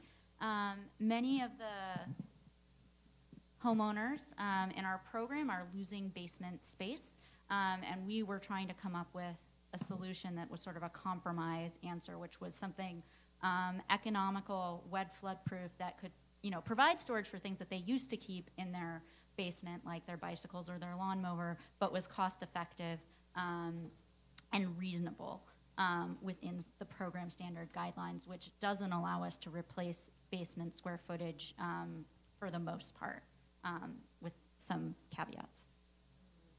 So that's how we came to the 100 square feet. I mean, from what I'm hearing here, we might want to have to discuss removing that entirely, which I don't think would be very well received from the homeowners we work with, because that's pretty valuable to them. The idea was to be able to get the car inside. It's not to Right. remove. And a lot of the problem with this is the houses that are on the street widening locations, where they could easily pull forward, you could easily provide more space for the cars, et cetera, and you can't because of this street widening problem, which we really need to get clarified with DOT, so that these become GCL 35 waivers Right. too. And with many of the homes, we're trying to, in some of the neighborhoods, they're extremely narrow streets, and we would like to leave space for the opportunity of a widening line when it's appropriate. In other cases where we think it's unlikely or have heard that it is unlikely that the widening line will be taken advantage of, we've tried to move the property the proposed structure as close to the widening line as possible, while still maintaining a semblance of a street wall with the neighborhood character, which is difficult to anticipate as the character changes to accommodate elevations. Finally, I wanted to mention we do not have one of our BSA properties constructed yet that we could show you, but we do have one home in Breezy Point completed, and hopefully by the end of the year, 2 homes in Broad Channel. So if you would like to see build-it-back homes, although not these homes, that could be arranged. Definitely. We've actually asked for that, so if you could, Absolutely. help with that, it would be great. Yeah, that would help a lot of this analysis. Okay, so I get where everyone's going with the storage. I'm still having trouble with not being able to even have an option to close your garage if you wanted to, because you're a neatnik. Like, John would go crazy if he didn't have a garage door. There are some lovely carports I saw in Portland, Maine. Anyone that's gone there. Okay. All right. Are there any speakers on this item? So I think we can close this and vote it out. Just close on all of them? Yeah. Okay, So we'll close figure on, out. close on all, right? Okay. Chair Perlmutter? Aye. Vice Chair Hinkson? Aye. Commissioner Montanez? Aye. And Commissioner Hartley Brown? Aye. Okay. And then on the, do I need to read the select ones? Which ones are being granted? I'll figure out the list. No, do you want to do it later, or I can read which ones I have? To I grant? have to grant on 303, 304. 303, 304, 305, and 306. Okay, those are granted. Okay, and then I have 309. Let's see, 9, go back to the other here. 309 to grant. And then I have also 293, 294, 295, and 296, which are actually just two properties. One, 293, 294, and 290. 296. So it's 293-14BZ and 294-14A because those are GCL. Did you have We're not 291? doing Millbay? 291? Yeah, and 291, yes. Yeah, okay. And did you have, did I miss it, 296 Adams Avenue, 305, 14BZ? 295BZ, 296A, right? Oh, I was back one That was cluster. Seafoam, Yeah, right. Okay, That's so right? those are the granted. right. Did you have, did I miss 305, 14BZ? Yeah, that was, we went through those. Okay, 303, sorry. 304, 305, 306. Thank you. Okay, so, a motion to grant on those. Chair Perlmutter? Aye. Vice Chair Hinkson? Aye. Commissioner Montanez? Aye. And Commissioner Otley Brown? Aye. All of them moved. Thank you. Thank you. This concludes the public hearing for December 16, 2014. And for the year,